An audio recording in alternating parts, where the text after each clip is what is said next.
But Kolkata শহরটা যেরকম দেখতে বা কলকাতা শহরের যে অ্যাস্থেটিক, তুই দেখবি এখনো মনে হবে যে হ্যাঁ এই রাস্তা দিয়ে না ফিরন গাড়ি চলতো। কি বলছো, তোমরা রাজনীতি করবে না? 50-60টা লোক, বুঝলি, মেসিকে অত সামনের থেকে তো পেরে আমাদের জন্য আর কি থাকবে, ওখানে তো সব ধীরে ধীরে ভিড় তো ওখানে জমা হয়ে গেছে। হায়দ্রাবাদে একটা হলো প্রোগ্রাম, সবাই এলো, হাততালি দিল, কিছুই চলে হলো গেল। না। বম্বেতে ভালো করে হলো, ভালো চলে করে গেল। হলো, চলে গেল। খবরটা কে হলো? খুব বেশি কনসেন্ট্রেশন যদি হয়ে যায় না, তাহলে মানুষ আর এই প্ল্যানেটে থাকে না। মানে মানে এই যে যাদের কথা বলছো, যারা একদিন ওই বুঝে যায় যে আমার সময় শেষ। ওই ডাইমেনশন, যেখানে স্কাইলাইন, এই যে বললাম, দারুণ ইনফ্রাস্ট্রাকচার, বড় বড় লম্বা লম্বা 50 তলা 100 তলার বিল্ডিং বানাচ্ছে। দেশটা করি শ্রমিক শ্রেণী বা যারা কাজের মানুষ, যারা এই জিনিসটা অ্যাফোর্ড করতে পারে না, বা সাধারণ মানুষ, এরা শহরের বাইরে, ওই ওয়ার্ল্ডের বাইরে। খুবই শৈল্পিক জায়গা থেকে ভাবতে গেলে যে everything happens is connected to the strings. যে একমাত্র এক্সপ্লেনেশন হচ্ছে parallel universes. Welcome to the 14th episode of soul connection Adda. Finally আজকে মারামারি হবে কিন্তু এবার সামনে। যাই হোক, হ্যাঁ, র্যান্ডামলি কথাবার্তা চলছে, তার কারণ আজকে অনেকদিন বাদে প্রেমাশিস মুখুজ্জে আবার ফিরে এসছে আমাদের মাঝখানে। মানে ফিরে এসছে মানে বাইরে ছিল, আবার ফিরে এসছে এবং প্রচুর প্রচুর প্রচুর প্রচুর গল্প নিয়ে আজকে welcome to the 14th episode of soul connection Adda. Premashis দা, ওয়েলকাম টু ইন্ডিয়া। ভারতবর্ষে আপনাকে স্বাগত। হ্যাঁ, তোর আচ্ছা এক মিনিট দাঁড়া, তুই গিয়ে স্বদেশ দেখেছিস? পাগল নাকি? না, স্বদেশ দেখবি না তুই গিয়ে একটু? কেমন লাগলো যখন ওই প্লেনটা জাস্ট কলকাতার উপরে, তোমার প্লেনটা টেক অফ করলো? নাকি তুমি জাহাজে গেছো? জাহাজে যাবো কেন? আমি রবীন্দ্রনাথ ঠাকুর নাকি? কলম্বাস ফিল্ডে। হ্যাঁ, কেমন লাগলো যখন কলকাতাটাকে শেষবারের মতো দেখলে? তারপরে মেঘ শেষবারের মতো কেন? আমি তো জানি আমাদের ফেরার টিকিট কাটা তাও ছিল। মানে এটা তো ফিরে আসা, ওটা তো চলে যাওয়া। এখন তো তুমি কলকাতায় আসবে না, মানে কলকাতায় যাবে, ঘুরতে যাবে। ও আচ্ছা, কলকাতায় তোমার মানে হোমল্যান্ড চেঞ্জ হয়ে গেল যেই মুহূর্তটা। একটু ইমোশনাল বটেই। আরে একটু খুলে বলো, এরকম ভাবে কে কথা বলে? হ্যাঁ, একটু একটু ইমোশনাল তো, একটু কষ্ট তো লেগেইছে। প্রথম প্রেমে গেছে, একটু কষ্ট তো লেগেছিল। মানে ওইটা কি কোচবিহার ছাড়ার কষ্টটার সঙ্গে? না না, নোওয়্যার কম্পারেবল টু কোচবিহার ছাড়ার কষ্ট।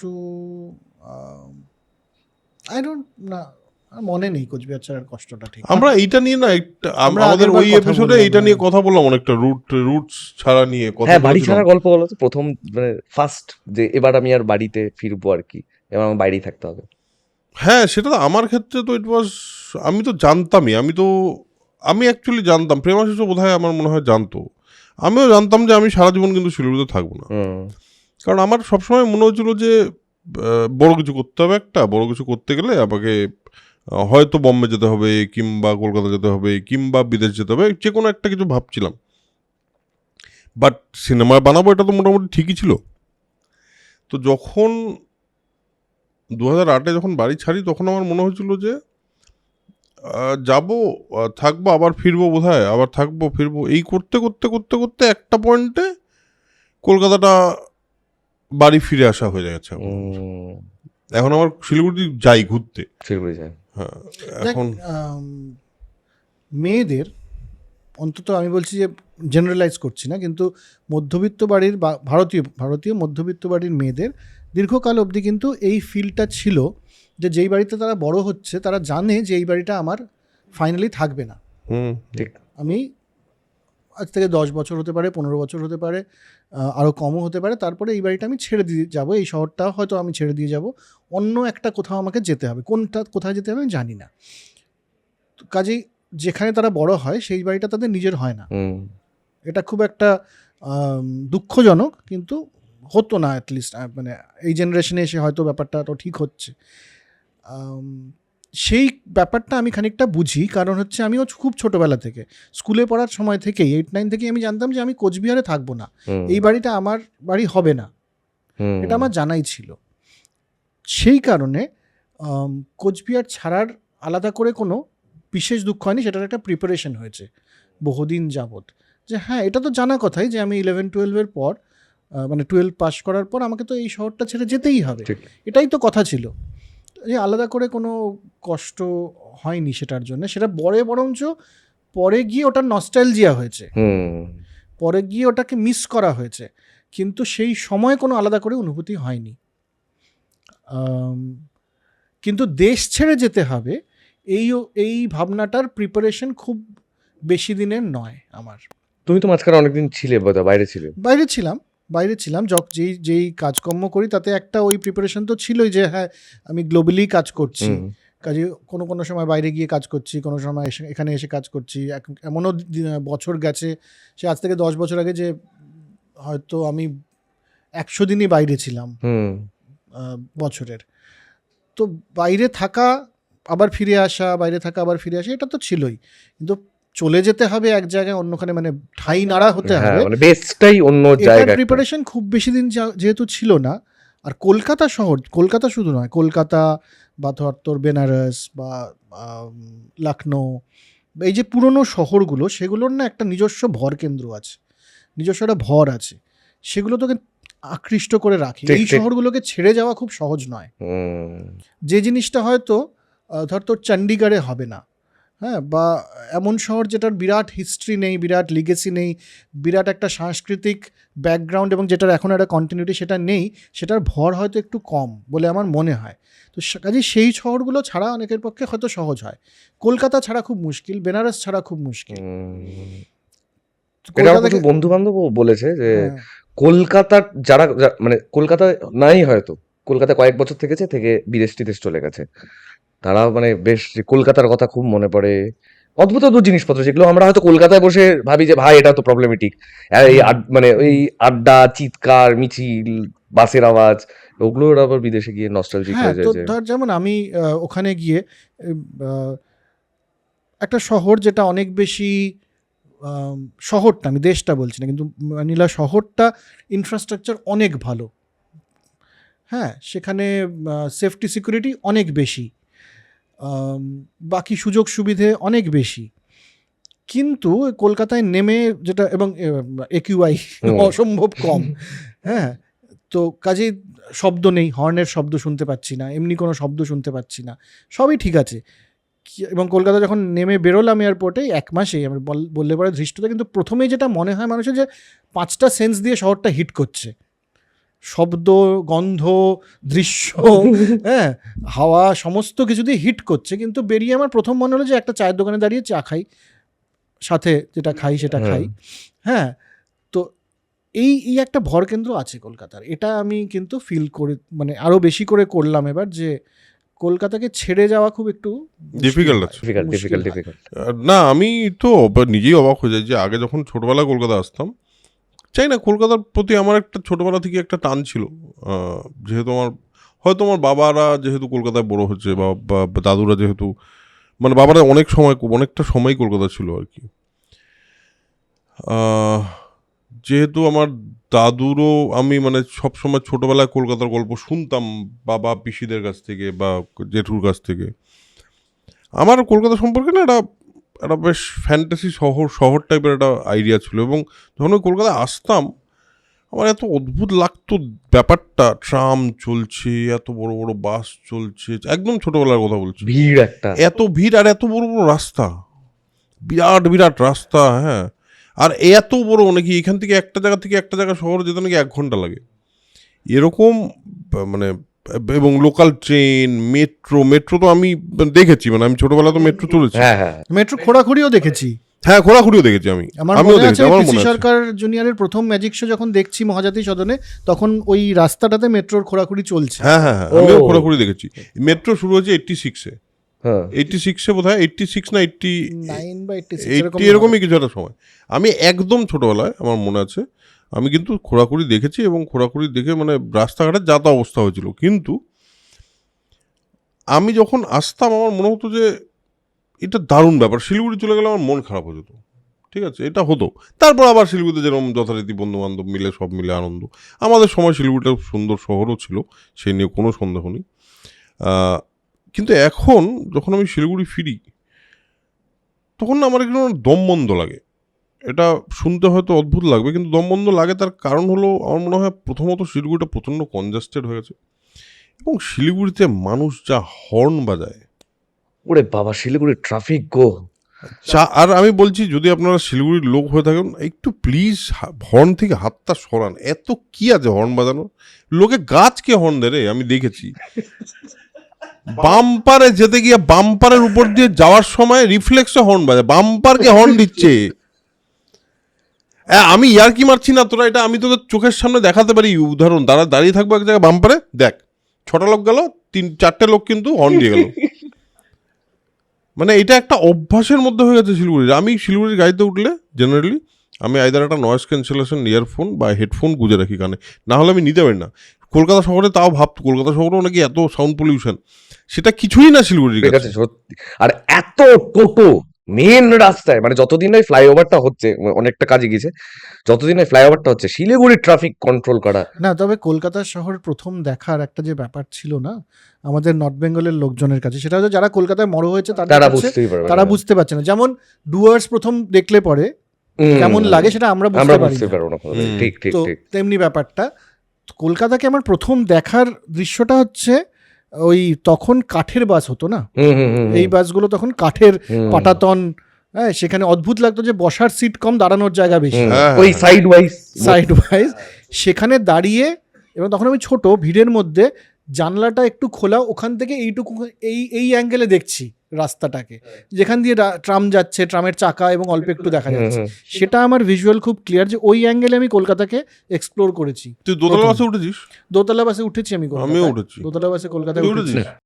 এইচডি থেকে একটা ছাড়তো না দোতলা বাস কি? অনেক জায়গায় ছিল তো আচ্ছা, দোতলা বাস কলকাতায় ছিল। সিএসটিসির দোতলা বাস অনেক ছিল। আমি তো দোতলা বাসে ওঠানোর জন্য আমাকে একদিন জেঠু নিয়ে গেছে, চলো দোতলা বাসে উঠবি। তো দোতলা বাসে উঠে দেখছি চারিদিকটা কি সুন্দর লাগছে। আমাদের আমি ঘুরতে এসে একবার একটা দিন এটা রাখা ছিল যে আমরা পাতাল রেলে চড়বো, হ্যাঁ হ্যাঁ, পাতাল রেলই চড়বো আর কি। Obviously, ওই দিন আর কিছু না, এবং খুব ভয় ছিল আমার হ্যাঁ। প্রথমবার যে আরে নিচে কিরকম ঢুকে ব্যাপার, যাবে। মাটির তলায় ঢুকে যেতে হবে ব্যাপারটা। তারপরে দেখলাম না, ওরকম মনে হয় আর না। তখন তো ইয়ে ছিল না, এসি ছিল না, তো জানলা দিয়ে ওই হাওয়াটা ঢুকতে শন করে আওয়াজ হতো। আমার ভাগ্নি এসেছিল কয়েকদিন আগে, তো ভাগ্নি আমাকে বলেছিল ওখান থেকে যে গঙ্গার নিচে মেট্রো হচ্ছে, চড়তে যাবো। আরে ওর কি আনন্দ হবে, আমারই আনন্দ হলো। ছোটবেলার মতো মনে পড়লো, আমিও তো ছোটবেলায় এরকম জিনিস করেছি। গঙ্গা যাচ্ছে, হ্যাঁ, আর উপর দিয়ে গঙ্গা যাচ্ছে তো এখনকার কথা, কিন্তু আমাদের সময় তো মাটির নিচ দিয়ে রেল যাচ্ছে, এটাই বিরাট। বিরাট বিরাট। তো তারপরে না, আমার আরেকটাও ব্যাপার ছিল, সেটা হলো তারপর যখন আমি কলকাতায় এসে একটু একটু করে থিতু হওয়া শুরু করলাম। দেখ, থিতু হতে আমার কলকাতায় অনেকদিন সময় লেগেছে, কারণ আমি এদিক ওদিক করে ঘুরে বেড়িয়েছি। কিন্তু আমার না কলকাতাটাকে চিরকালই মনে হচ্ছে যে এটা না নিজের শহর। এইটা আমার জানি না, এটা খুব বেশি শহরের, মুম্বাইয়েরও আছে এটা। মুম্বাই তুই যদি যাস তাহলে মুম্বাই তোর না নিজের শহর মনে হবে। আচ্ছা, আমার এটা একদমই উল্টো এক্সপেরিয়েন্স। এটা শহরের কৃতিত্ব কিন্তু। হ্যাঁ হ্যাঁ, যে দিল্লি থেকে গিয়ে যেমন আমার অন্তত মনে হয়নি, অনেকেরই মনে হয়নি, বেশিরভাগ লোকেরই মনে হয় না, কিন্তু বম্বে বা মুম্বাই যাই হোক, শহরটাতে প্রথম যেদিন নামলাম, রাত 8টার সময় ট্রেন থেকে নামলাম, নেমে আমার মনে হলো যে এই শহরটা আমি চিনি। হ্যাঁ হ্যাঁ, একদম। শহরটা 2 হাত বাড়িয়ে তোকে বলছে যে হ্যাঁ তুমি এই শহরে। হ্যাঁ হ্যাঁ হ্যাঁ, এইটা কলকাতার আছে, এটা কলকাতারও আছে। এবং কলকাতা দেখবি অনেক বাইরের লোক এসে সেটেল হয়। তার কারণটা এটাই যে কলকাতা কিন্তু ওই ব্যাপারটা আছে যে কলকাতা টেক্স ইউ ইন, মানে তোমার ঠিক আছে মানে হ্যাঁ ঠিক আছে, এসো এইটা তোমারও শহর। এইটা কলকাতার একটা অদ্ভুত ব্যাপার। আরেকটা ব্যাপার হলো কলকাতা সম্পর্কে আমরা তো অনেক কিছুই খারাপই তো বলি সবসময়, বেশিরভাগ ক্ষেত্রে। বাট কলকাতা শহরটা যেরকম দেখতে, বা কলকাতা শহরের যে অ্যাস্থেটিক, এটা কিন্তু আর কোথাও নেই। মানে আমি বলছি যেরকম বিল্ডিংস, একটা জায়গায় জানা, একটা আমি বলছি তোকে, তুই ধর্মতলা থেকে হাওড়া লালবাজারের পিছন দিক, হ্যাঁ লালবাজার ইয়ের পেছন দিক, ওই যে চশমার দোকান ফোকানগুলো, বা ধর আমি বলছি যে শ্যামবাজারের ভেতরে বাগবাজারের দিকে, এই বা শিয়ালদার আশপাশটা, কলেজ স্ট্রিট, আমার স্ট্রিট, তারপর তোর এই আমাদের ধর্মতলা লেন সরণি দিয়ে গিয়ে, মানে পুরো এরিয়াটার মধ্যে পুরনো কলকাতার যে ব্যাপারটা, রাইটার্স বিল্ডিং এর সামনে, মানে পুরনো রাইটার্স বিল্ডিং এর সামনে, সবটাই না দেখে কিরকম একটা, তুই দেখবি এখনো মনে হবে যে হ্যাঁ এই রাস্তা দিয়ে না ফিটন গাড়ি চলতো, এই রাস্তা দিয়ে না রবীন্দ্রনাথ একদিন গেছে, এই রাস্তা দিয়েও না সুভাষচন্দ্র একদিন হেঁটেছে। এই ব্যাপারটা না কলকাতার একটা খুব, আমার পার্সোনালি আমাকে খুব মানে খুবই টানে এই ব্যাপারটা, এবং আমার ওই ব্যাপারটা ভিজুয়ালাইজ করতে হেভি লাগে। মানে একটা জিনিসই জাস্ট মানে কন্ট্রাস্টে বলছি, সেদিনই ফেসবুকে দেখছিলাম যে একটা ছেলে লিখেছে যে কলকাতা দেখতে খুব খারাপ হয়ে যাচ্ছে। হুম। যে এই যে মূর্তিগুলো, মেসির একটা মূর্তি করেছে ওটা ঋতিক রোশনের না? জোয়ে রুটের বলছে একজন। তারপরে এই যে রুবির মোড়ে রবীন্দ্র, মানে light contrast I know, I know, I know. বিশ্ব Chaos, বাংলার chaos, সামনে ওটা হ্যাঁ। কি বাজে দেখতে ব্যাপারগুলো। হুম। এই মানে নতুন কলকাতাটা খুব একটা আর না, নতুন কলকাতা ইজ নট গুড। আমি তো ওই জন্য বলছি তোকে যে আমি পুরনো আবার পুরোনো কলকাতার দিকে ঘুরে ফিরে যাই, হুম, সেখানেও দেখি কিছু নতুন জিনিস হয়েছে যেগুলো উচিত না, মানে যেগুলো না হলে ভালো হতো। একদমই তাই, একদমই সেটা তাই। তো ঠিক। দেখ, আরবান প্ল্যানিং একটা বিশেষ ধরনের পড়াশুনো, হুম, একটা বিশেষ ধরনের এক্সপার্টিস লাগে। তার জন্য অনেক কিছু আছে। হুম। আরবান মানে আর্কিটেকচারের ব্যাপার আছে, টাউন প্ল্যানিং এর বিষয় আছে, সেটা নিয়ে পড়াশোনা করে লোকে পিএইচডিও করে। এবার তুই বসে বসে ওখানে একটা চলো মূর্তি বানিয়ে দিই, ওখানে চলো একটা ওয়াচ টাওয়ার বানিয়ে দিই, ওখানে চলো একটা ক্লক টাওয়ার বানিয়ে দিই, দেখতে সুন্দর লাগবে, এটা করে শহর কখনো সুন্দর হয় না। এই আগের এপিসোডে কথা, মানে কয়েকটা আগের এপিসোডে কথা হয়েছে সিভিক সেন্স নিয়ে, তো ইন্ডিয়ান সিভিক সেন্স, ওটা নিয়ে ভিডিও দেখতে দেখতে দেখলাম ইন্ডিয়ানদের উপর প্রচন্ড একটা রেসিজম চলছে। অস্ট্রেলিয়া, ইংল্যান্ডে প্রচন্ড চলছে। তো আমার খুব খারাপ লাগা থেকে আমি দেখতে শুরু করলাম এবং দেখে বুঝলাম ইন্ডিয়ানদের দোষ আছে, ইন্ডিয়ানদের দোষ আছে। সেইটা দেখতে দেখতে একটা ভিডিও দেখলাম একজন কানাডিয়ান ভদ্রলোকের। সে 30 বছর মানে কোনো একটা গ্রাম জায়গার মতো ছিল, সেখান থেকে টরন্টোতে বোধহয় চাকরি করতো, করে নিয়ে আবার 30 বছর পরে ফিরেছে। উনি একটা ভিডিও করেছে, মানে ডকুমেন্টারি করছে, ইউটিউবে আছে, what happen to my city বলে। লোকটা বলছে যে আমার মানে দৃশ্যত আমার গ্রামটা চেঞ্জ হয়ে গেল, যে এই ইন্ডিয়ানরা বা এশিয়ানরা ঢুকে তাদের নিজেদের মতন একটা মানে বাড়ি ক্রিয়েট করছে, যেটা আমার গ্রামের ভিজুয়ালের সাথে ম্যাচ করছে না। আর ওরা এই বিষয়টাকে খুব মান্যতা দেয় যে আমাদের বাড়িগুলো এইরকম দেখতে হবে, আমাদের বাড়ির সামনে এই বাগানটা থাকতে হবে, যাতে গিয়ে দেখতে সুন্দর হয় ব্যাপারটা। কিন্তু এখন গোটাটাই ভেঙে চলে এটা আমি যাচ্ছে। কড়াই পানির সিনড্রোম, কড়াই পানির আমি বলি আর কি, হ্যাঁ, যে তুমি গেছো ধর আফ্রিকার একটা কোনো দেশে হ্যাঁ, বা সাউথ ইস্ট এশিয়ায় বা আমেরিকায় বা ইউরোপে, ওখানে গিয়ে ওখানকার সংস্কৃতি, ওখানকার খাওয়া দাওয়া মানে তুমি অ্যাডাপ্ট না করে ফেলো, হুম, চেখে তো দেখো। ওখানে গিয়েও যদি তোমার কড়াই পানির দরকার হয়, বা পিন্ডি চানা ছাড়া আমি কিছু খাই না, কড়াই পানির ছাড়া, রুটি ছাড়া আমি কিছু খাই না, তাহলে তুমি ভারত থেকে বেরোলে কেন? ঠিক ঠিক কারণ একটা দেশ থেকে অন্য দেশে চলে যাওয়া বা একটা অন্য দেশে গিয়ে থাকা, তোমার এখানে যদি অন্য কেউ এসে এই কাজটা করে, তোমার কেমন লাগবে? ঠিক করতে তো গেছিল, তারপরে তো কি অবস্থা হয় দেখাই গেল। হ্যাঁ, তো তোমার তো ভালো লাগবে না ঠিক, সেটা। একদমই তাহলে ঠিক। তুমি ওখানে গিয়ে ওটা করছো কেন? মানে শ্যামবাজারের কথা বলে, শ্যামবাজারেও সেদিন একটা গলির মধ্যে আছে, খুব অপূর্ব দেখতে গলিটা, পুরোনো কলকাতা, বাড়িগুলো ভেঙে পড়বে যে কোনো দিন, বাট তাও আর কি, মানে পুরোনো বাড়ি, মাঝখানে একটা লম্বা ফ্ল্যাট। আই নো এইগুলো তো হচ্ছে, এইগুলো তো হয়েছে। ব্যাপারটা কি জানিস, এটা আমার সবচেয়ে অদ্ভুত লাগে, আমার সবচেয়ে অবাক লাগে যে ভারতবর্ষের যে শহরগুলোর যে নিজস্ব একটা আইডেন্টিটি ছিল, এই আইডেন্টিটিগুলো না আস্তে আস্তে একই হয়ে যাচ্ছে। এটা গ্লোবালাইজেশনের জন্যই হচ্ছে, মেজরলি গ্লোবালাইজেশনের জন্য হচ্ছে।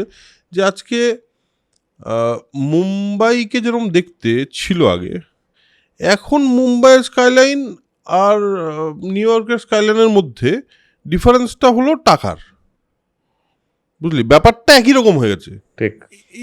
এবার একটা তোকে মজার কথা বলি, যে সব জিনিস নিয়ে আমরা তো জেনারেলি তর্ক করি এবং নিজের আত্মসমালোচনা বেশি করি। আত্মসমালোচনা করাও উচিত, কিন্তু যে জিনিসটা সেলিব্রেট করার, সেই জিনিসটা সেলিব্রেটও করা উচিত। ধর যে শহরটাতে আমি থাকছি, সেখানে পুরো রাজধানীটাকে ওরা একটা দেয়াল দিয়ে ঘিরে ফেলেছে। আচ্ছা। ঘিরে তার ভেতরে শহরটাকে বানিয়েছে, যেখানে স্কাইলাইন, এই যে বললাম, দারুণ ইনফ্রাস্ট্রাকচার, বড় বড় লম্বা 50 তলা 100 তলার বিল্ডিং বানাচ্ছে। এই জিনিসটা হচ্ছে, দেশটা গরিব। তো যারা গরিব এবং যারা খেটে খাওয়া মানুষ বললে পরে আবার কমিউনিস্ট শোনাবে। আমি বলছি যারা শ্রমিক শ্রেণী বা যারা কাজের মানুষ, যারা এই জিনিসটা অ্যাফোর্ড করতে পারে না, বা সাধারণ মানুষ যারা ধর সিকিউরিটি গার্ড, যারা কাজ করছে, এরা শহরের বাইরে, ওই ওয়ার্ল্ডের বাইরে। ওয়াল একটা আছে, হ্যাঁ, কোথাও দৃশ্যমান ওয়াল, মানে তুই ফ্লাইওভার দিয়ে যাচ্ছিস, লম্বা ওয়াল, তার ওদিকটা কিন্তু বস্তি। এবার তুই যদি চুজ করিস যে দেশটা ফিলিপিন্স ভারতের থেকে অনেক বেশি গরিব, কিন্তু তুই যদি চুজ করিস যে আমি না দারিদ্রটা দেখবো না, তুই 7 দিন কেন, তো 1 মাস বা 2 বছর থেকে যেতে পারিস এই রাজধানীতে, তুই দারিদ্র দেখতেই পাবি না। But that is not right. That's not right. আমি সেটাই বলছি যে ভারতবর্ষের ক্ষেত্রে আম্বানি আছেন, আম্বানির বাড়ি নিয়ে মানে ওখানেও অনেকে লোকে আমাকে বলছে যে তোমাদের ওখানে তো এরকম বড় লোক, তার নাকি এত বড় একটা নিজস্ব বাড়ি। আমি বললাম হ্যাঁ, এত বিরাট ব্যাপার। তার বিয়ে নিয়ে সবাই জানে এখন পৃথিবীতে যে আম্বানির ছেলের বিয়েতে কি হয়েছে। কিন্তু তুই ওর বাড়ি থেকে বেরোলে পরে ফুটপাথটা দেখলে পরে বুঝতে পারবি যে এটা ভারতবর্ষ। হ্যাঁ হ্যাঁ, দ্যাট ইজ ট্রু। আর ওটা কিন্তু সিনথেটিক নয়। ঠিক ঠিক, তুই এটা তুই ঠিকই বলেছিস। এটা কিন্তু আমাদেরকে একটা রিয়েলিটি চেক সবসময় দিতে থাকে ভারতবর্ষে থাকলে পরে, সেটা কলকাতা হোক বা অন্য যে কোনো শহরই হোক, কোথাওই সিনথেটিক নয়। সবখানে দারিদ্র, মধ্যবিত্ত, উচ্চবিত্ত সব একসাথে রয়েছে। ওটা আলাদা করে দেয়া হয়নি সিস্টেমেটিক্যালি। না, কিন্তু আমি যেটা বলছিলাম সেটা কিন্তু একটু মানে আমি বলছি যে বিয়ের ক্ষেত্রে, শহরগুলোর ক্ষেত্রে যে তার নিজস্ব আইডেন্টিটি যেটা ছিল সেটা কিন্তু একই রকম হয়ে যাচ্ছে। মানে ধর সমস্ত শহরে একই রকম শপিং মল, সমস্ত শহরে একই রকম কি বলবো বিউটিফিকেশন, বিল্ডিংও একই রকম। হ্যাঁ বিল্ডিং একই রকম, বিল্ডিং এর স্টাইল। যেখানে অফিস পাড়া সেখানে কাচের বিল্ডিং, সারা পৃথিবীতেই তাই হয়ে গেছে। এইটা একটুখানি আমার মানে কেমন একটা খটকা লাগে। কেন মানে একটা শহরের একটা নিজস্ব স্টাইল হতে পারে না? সেই স্টাইলের বিল্ডিং করতে পারে না কেউ? করতে চাইলেই করতে পারে, কিন্তু খরচা তো একই হবে, বরঞ্চ কাজ লাগাতে খরচা বোধহয় বেশি হবে। হ্যাঁ, কিছু আমি বলছি এয়ারপোর্ট, যেমন ইন্দোরের আগে যে এয়ারপোর্টটা ছিল এত সুন্দর দেখতে ছিল এয়ারপোর্টটাকে, ওই লাল সুরকির নিয়ে একটা বানানো, হ্যাঁ বিল্ডিংটা এত সুন্দর দেখতে বিল্ডিং ছিল, সেটা ভেঙে এখন আবার একরকম দেখতে মডার্ন, হ্যাঁ সেই সেম স্টিলের আর গ্লাসের একটা আর্কিটেক্ট, কত সুন্দর বিল্ডিং একটা এয়ারপোর্টের। মনোটোনাস কিন্তু ব্যাপারটা, আমি প্রচন্ড নিউ টাউনের ওখান দিয়ে গেলে সব একই দৃশ্য, তুমি ইভেন বুঝতে পারবে না কোন স্টপেজের পর কোন স্টপেজ চলে এলো। একই রকম দৃশ্য। যে ওই আগে একটা ছিল না যে এই বাড়িটা দেখলে বোঝা যাবে যে এখানটা পৌঁছে গেছি, হ্যাঁ মহাজাতি সদনকে আলাদাভাবে বোঝা যায় যে ওকে আচ্ছা তাহলে আমি এখানে আছি, এরকম বোঝার চান্স খুব কম। হ্যাঁ, প্রথমত আর্কিটেকচারের একটা খুব খারাপ জায়গায় গেছে। হ্যাঁ, আর্কিটেকচার বলে যে একটা বিষয় খারাপ জায়গায় চলে গেছে। না এখন ব্যবহারিক আর্কিটেকচার হয় বেশি, সেটা একটা। আর সব আর্কিটেকচার একই রকম দেখতে। ভারতবর্ষের নিজস্ব একটা যে স্টাইলের আর্কিটেকচার ডেভেলপ করবে, সেটার সাথে অর্থও জড়িত।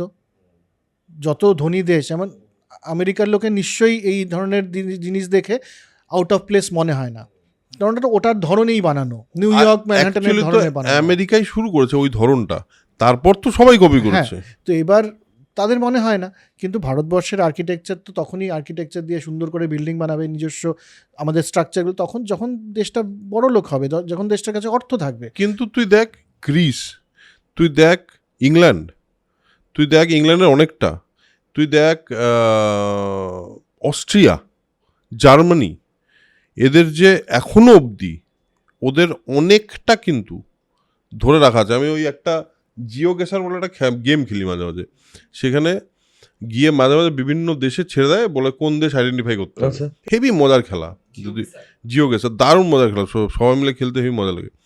ওইখানে বিভিন্ন দেশ দেখি, যখন দেখে বোঝা যায় জানিস কোনটা ইউক্রেন হতে পারে, কোনটা ইউরোপিয়ান কান্ট্রি হতে পারে, কোনটা আচ্ছা এইটা না দেখে গ্রিসের আর্কিটেকচার মনে হচ্ছে। এই যে ব্যাপারটা আজকে কলকাতায় না ফেললে তুই বুঝতে পারবি না যেটা কলকাতা কিনা। এই ব্যাপারটা তো হয়েছে। এইটা আমি এটাও বলছি যে পরবর্তীতে যে গ্রিসেরও এই হাল হবে না কেউ জানে না, টার্কিরও এই হাল হবে না কেউ জানে না। পপুলেশনের একটা তো ভূমিকা আছে, হ্যাঁ, কিন্তু আমরা দেশ হিসেবে আমাদের এই যে খারাপ সিভিক সেন্সটাকে যতটা এটাতে আমাদের ভারতীয় কালচার বলে চালিয়ে দেওয়ার চেষ্টা করি, ততটা আমাদের সংস্কৃতি বা ঐতিহ্যকে ধরে রাখার জন্য ততটা আমরা যত্নবান নই। ঠিক ঠিক, একদমই ঠিক। সিভিক সেন্স রিসেন্টলি তো দারুণ একটা এক্সাম্পল পাওয়া গেল। কিসের? এই সিভিক সেন্সের। কেমন লাগলো বলো ভারতবর্ষে আমাদের কলকাতার নাম যে রোশন করে দিল? না, আমি তো শুনলাম যে মেসি এসে খুব খুশি হচ্ছে। খুশি তো বটেই, প্রচন্ড খুশি হচ্ছে। আরে প্রথমে না প্রথমে ঢুকেই বলেছে আরে আর্জেন্টিনা।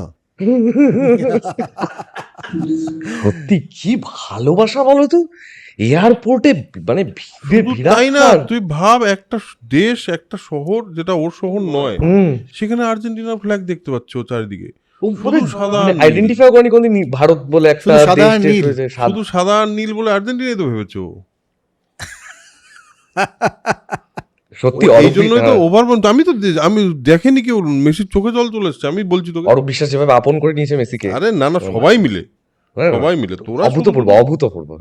দারুণ কেমন দারুণ মানে লাগলো বলো, বিদেশে কি কথা হচ্ছে আমাদের কলকাতাকে না নিয়ে? না, আমি চলে এসেছিলাম তখন, তার পরের দিনই আমি ভারতে চলে আসি।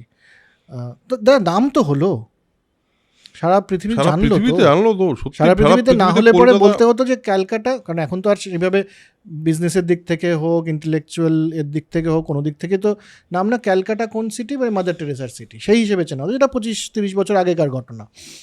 তারপর তো মেসিকে কোথায় খামচানো হলো, সেই মেসিকে না, সুয়ারেজকে। সুয়ারেজকে খামচানো হলো, সেই শহর বললে পরে তো লোকে যাবে, আচ্ছা ক্যালকাটা যেখানে সুয়ারেজকে খামচানো হয়েছে, মেসিকে খুব মিসম্যানেজ করেছো তোমরা। ও এটা হিসেবে আমরা না না, আমি তো দেখ, আমি বলছি তোকে, দেখ হাজার হাজার মানুষ কি করলো that is not important, but 50-60টা লোক, বুঝলি, মেসিকে অত সামনের থেকে তো পেলো, অত সামনের থেকে সান্নিধ্য পেলো, ছবি তুলতে পারলো, সেলফি তুলতে পারলো, ছুতে পারলো, ঘাড়ে হাত সুয়ারেজকে কামড়ে দিতে পারলো, মেসিকে হাত ধরে টানতে পারলো, এই সবগুলো করতে তো পারলো কয়েকটা মানুষ। আমরা রিভেঞ্জ নিলাম একটা, মানে রিভেঞ্জ, মানে যেটা গোটা বিশ্ব করতে পারেনি কোনোদিন, ইন্টারমিউ পারেনি, কলকাতা করে দেখিয়ে দেবো। কলকাতা করে দিকে দেখ, রাজুদা, না, ওটা কি অ্যাকচুয়ালি ঠিক ছবি হ্যাঁ, নাকি ওটা? ঠিক ঠিক ঠিক ঠিক ঠিক। Okay. দেখো খারাপ লাগে বলতে, বাট মানে এই বললেই বলবে কেন উনি, সব ঠিক আছে, হ্যাঁ একটা না ডিগনিটি মনে হয় পৃথিবীতে একটু মেনটেন করা উচিত। তোরা না এই সব খারাপ জিনিসই ভাবিস, তোরা কেন প্রান্তিক মানুষ মেসির কাছে যেতে পারবে না? প্রান্তিক কথাটা না, না না, কেন যেতে পারবে না? একটা লোক সে পরোটা বিক্রি করে বলে মেসির সামনে না সে এইটাই কেন তো মেসির সামনে কথা, যেতে পারবে না? এইটাই বলতে চাইছি। যেতেই হবে তাকে। আমি সে না গেলে, শোন, সে না গেলে আজকে এই যে এই ঘটনাটা ঘটলো, এটা না হলে আজকে সারা পৃথিবীর মিডিয়াতে এই যে কলকাতার নামে এত বদনাম হচ্ছে, নাম হচ্ছে, এটা তো হতো না। ঠিকই, আরেকটা ব্যাপার হলো, দেখ, যে কোনো publicity is good publicity. Publicity, হ্যাঁ হ্যাঁ, আলটিমেট নাম হওয়াটা দরকার। আলটিমেটলি নাম হওয়াটা দরকার। কয়েকদিন পর লোকে ভুলে যাবে কি হয়েছিল, কিন্তু কলকাতার নামটা তো উজ্জ্বল হয়ে থেকে যাবে। এটা তো ঠিকই ঠিক। কথা, হায়দ্রাবাদে একটা হলো প্রোগ্রাম, সবাই এলো, হাততালি দিল, কিছুই চলে হলো গেল। না। বোম্বেতে ভালো করে হলো, ভালো চলে করে গেল। হলো, চলে গেল। খবরটা কে হলো? কলকাতা। খবর হলাম আমরা। ঠিকই, এরকম ভাবেই তো আমরা একদিন তার মধ্যে তুই জগৎ ভাব, সভায় শ্রেষ্ঠ হয়ে না না, তার মধ্যে তুই ভাব কত মানুষ কত আনন্দ করেছে ওই দিন। একটা ওই রোলার স্কেটারে করে ঘুরে বেরিয়েছে, গার্লফ্রেন্ডের ছবি তুলে দিয়েছে যুবভারতী ক্রীড়াঙ্গনে দাঁড়িয়ে, তারপরে সেলফি তুলেছে। এই সমস্ত ঘটনাগুলো তোরা দেখছিস না, তোরা শুধু খারাপ দিকটাই দেখিস। কত মানুষ মাঠে ঢোকার চান্স পেলো, আমরা কত মানুষ চেয়ার ভাঙা। শোন, প্রথমবার জীবনে চেয়ার ভাঙলো, প্রথমবার তালা ভেঙে গেটে ঢুকলো, পুলিশের কাছে মার খেলো। আরে প্রথমবার এক্সপিরিয়েন্স করলো জীবনে এগুলো। মাঠ এটা না থেকে হলে কার্পেট হতো? নিয়ে চলে মাঠ থেকে কার্পেট নিয়ে ফুলের টব নিয়ে চলে যাওয়া। দেখ, একটা ওই গাছগুলো ওখানে কতটা যত্ন পাচ্ছিল আমি জানি না, ওর বাড়ি থেকে নিশ্চয়ই যত্ন পাবে। নিশ্চয়ই পাবে, এইটাই আর একটা কার্পেট শোনা, একটা কার্পেটের দরকার শীতকালে সবার পরে, এটা বলে লাভ নেই, ও নিয়েছে বলে, না হলে অন্য কেউ নিয়ে নিত। কিন্তু না, মানে মেসি নিয়ে ব্যাপারটা- চলে যেত হয়তো, হয়তো মেসি নিতে মেসি নিয়ে চলে পারতো, যেতে পারতো, হ্যাঁ কোনো অসুবিধা নেই। খুবই খুবই ভালো, খুবই ভালো। না না, দেখ আমি বলছি তোকে, ব্যাপারটা তোরা খারাপ চোখে দেখছিস, এতটা খারাপ না। দেখ, আমরা ক্রিয়া জগতে একটা স্থান তো ক্রীড়া জগতে, কি ক্রিয়া জগতে তো ক্রিয়া জগতে একটা, হ্যাঁ ক্রিয়া জগতে একটা, আর ক্রীড়াঙ্গনে একটা, আমরা ক্রীড়াঞ্জনে আমরা কিন্তু একটা দারুণ একটা ইতিহাসের সাক্ষী হয়েছি কিন্তু আমরা। এইটা নিয়ে আমার কোনো সন্দেহ নেই, এবং এটা আমার ভালো লেগেছে, ভালো আর এটা সবই নিয়ে ভালো। রাজনীতি, হ্যাঁ, এটা নিয়ে মানে রাজনীতি হয়? হচ্ছে, ছি। কি বলছো তোমরা, রাজনীতি করবে না? হচ্ছে যখন বড় বড়ই তাহলে কি হয়েছে? মারাদোনা আসার সময় বিরাট হয়েছিল নাকি? হ্যাঁ, মানে মারাদোনা আসবার সময় তো পার্থক্যটা তো আছে, এবং পার্থক্য ছিল, মানে সুভাষ চক্রবর্তীকে এরকম ভাবে দেখা যায়নি একেবারে গলায় মানে আচ্ছা, এগুলো তো আর বলা যাবে না আবার এখানটায়। দেখ ভালোই, তাহলে খুবই ভালো হলো। আমার শুধু এই বন্ধু বান্ধব গুলোর জন্য একটু খারাপ লাগলো, যারা 4,000 টাকা 5,000 টাকা আমি দিয়ে একটা কথা মেসিকে বলবো, দেখতে আমি গেছে। এখানেই হচ্ছে সমস্যাটা। কালো কালো কালো কালো কয়েকটা মাথা থেকে চলে গেছে। আমি বলছি তোকে, এই সমস্ত ঘটনা, এবং এই যে মারাদোনা এসেছিলেন, মারাদোনা এসে কি করেছিলেন এখানে? ফুটবল খেলেছিলেন, দৌড়াদৌড়ি করেছিলেন, গোটা মাঠ জুড়ে। এরকমই বিশৃঙ্খলা ছিল। পেলে এসে খেলেছিলেন, পেলে ওয়াজ দ্য অনলি ওয়ান। মেসিও তো খেলে গেছে, মেসি একবার মেসি ভেনেজুয়েলার ম্যাচ ছিল। পেলে এসেছিলেন মোহনবাগানের সাথে, পেলের একটা কসমসের হ্যাঁ। একটা ম্যাচ হয়েছিল 120 মিনিটের, সেটা মানুষ দেখেছিলেন। That was okay, that was the না অনলি। কিন্তু বিশৃঙ্খলা ছিল তার সেই সময়। বিশৃঙ্খলা থাকলেও সেটা খেলা হয়েছে। পেলেকে মানুষ দেখতে যাবে কেন? পেলে কি পৃথিবীর সবচেয়ে সুন্দর মানুষ? না, সবচেয়ে মেসি কি বিখ্যাত পৃথিবীর মানুষ। সবচেয়ে সুন্দর মানুষ নয় তো? তাহলে ও মেসিকে দেখতে যাওয়ার জন্য আমি টাকাটা দেবো কেন? তো কি মানে ওর মেসি মানুষ যদি টাকাটা খেলে, দিচ্ছে কেন? মেসি যদি খেলে তাহলেই তো টাকা, ওটার কোনো মানে হবে। খেলা তো হয়েছে, বড় করে খেলা হয়েছে, কিন্তু মানে ওর তো ফুটবল খেলার কথাও ছিল না, ও তো কেন ফুটবলের কথা একটা ছিল শট না? নেবে। কেন কথা ছিল না? এত টাকা খরচা করে আজকে যেই টাকার টিকিট বিক্রি হয়েছে, যেই অ্যামাউন্টের এক একটা টিকিট, সেই অ্যামাউন্টের টিকিট কেটে তো দেশের বাইরে মানুষ মেসির ফুটবল খেলা দেখতে পারে।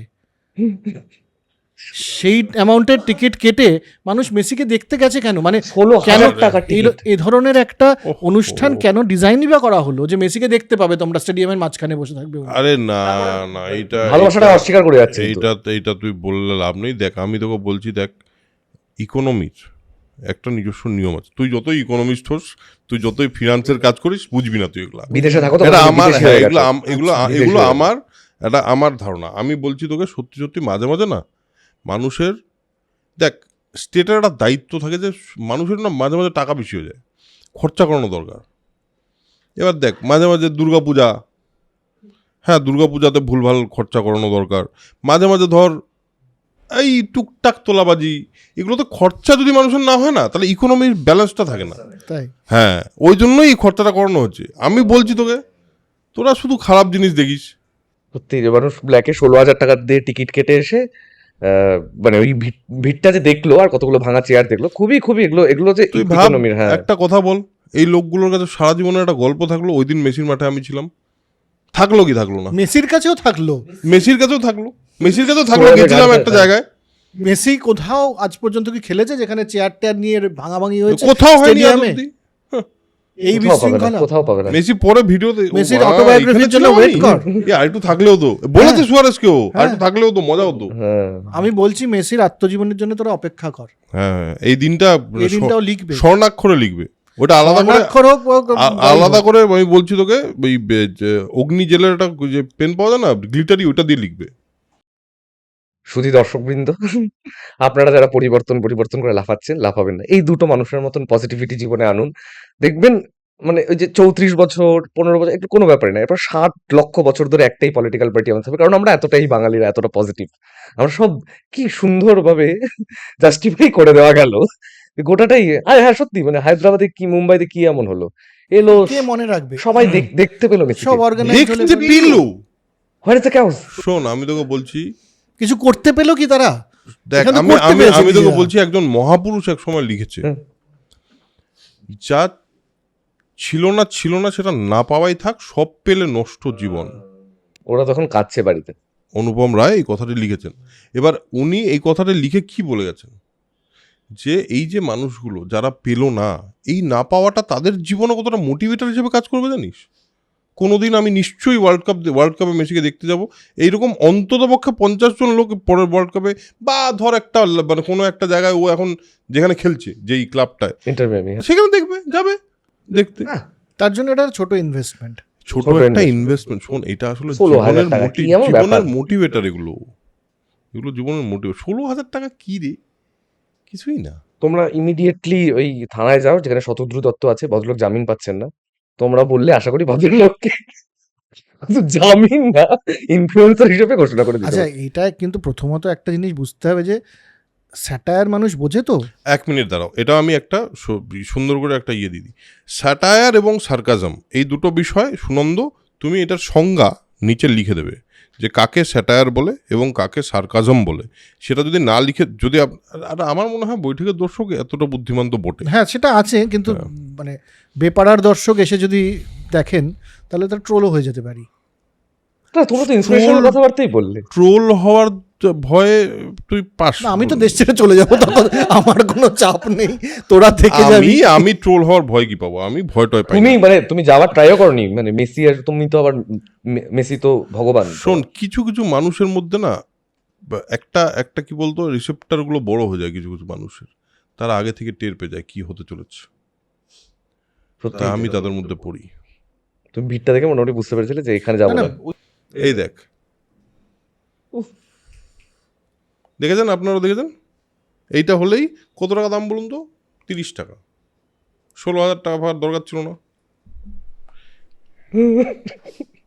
ফিরিয়ে দাও গায়ে একটা ইয়ে দিয়ে আঁচড় দিয়ে ফিরিয়ে দাও। না দেখ, অন আ সিরিয়াস নোট, তোর মেসির প্রতি সাংঘাতিক ভালোবাসা থাকলে পরে তোর দুটো জিনিস ইচ্ছে করতে পারে।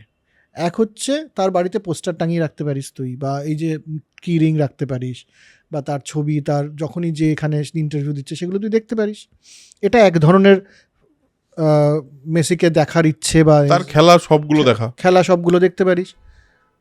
আর যদি মানে কাছাকাছি দেখতে হয় তাহলে তোর আরেকটা ইচ্ছে হতে পারে যে আমি মাঠে রক্ত মাংসের মেসিকে খেলতে খেলতে দেখতে দেখবো। চাই।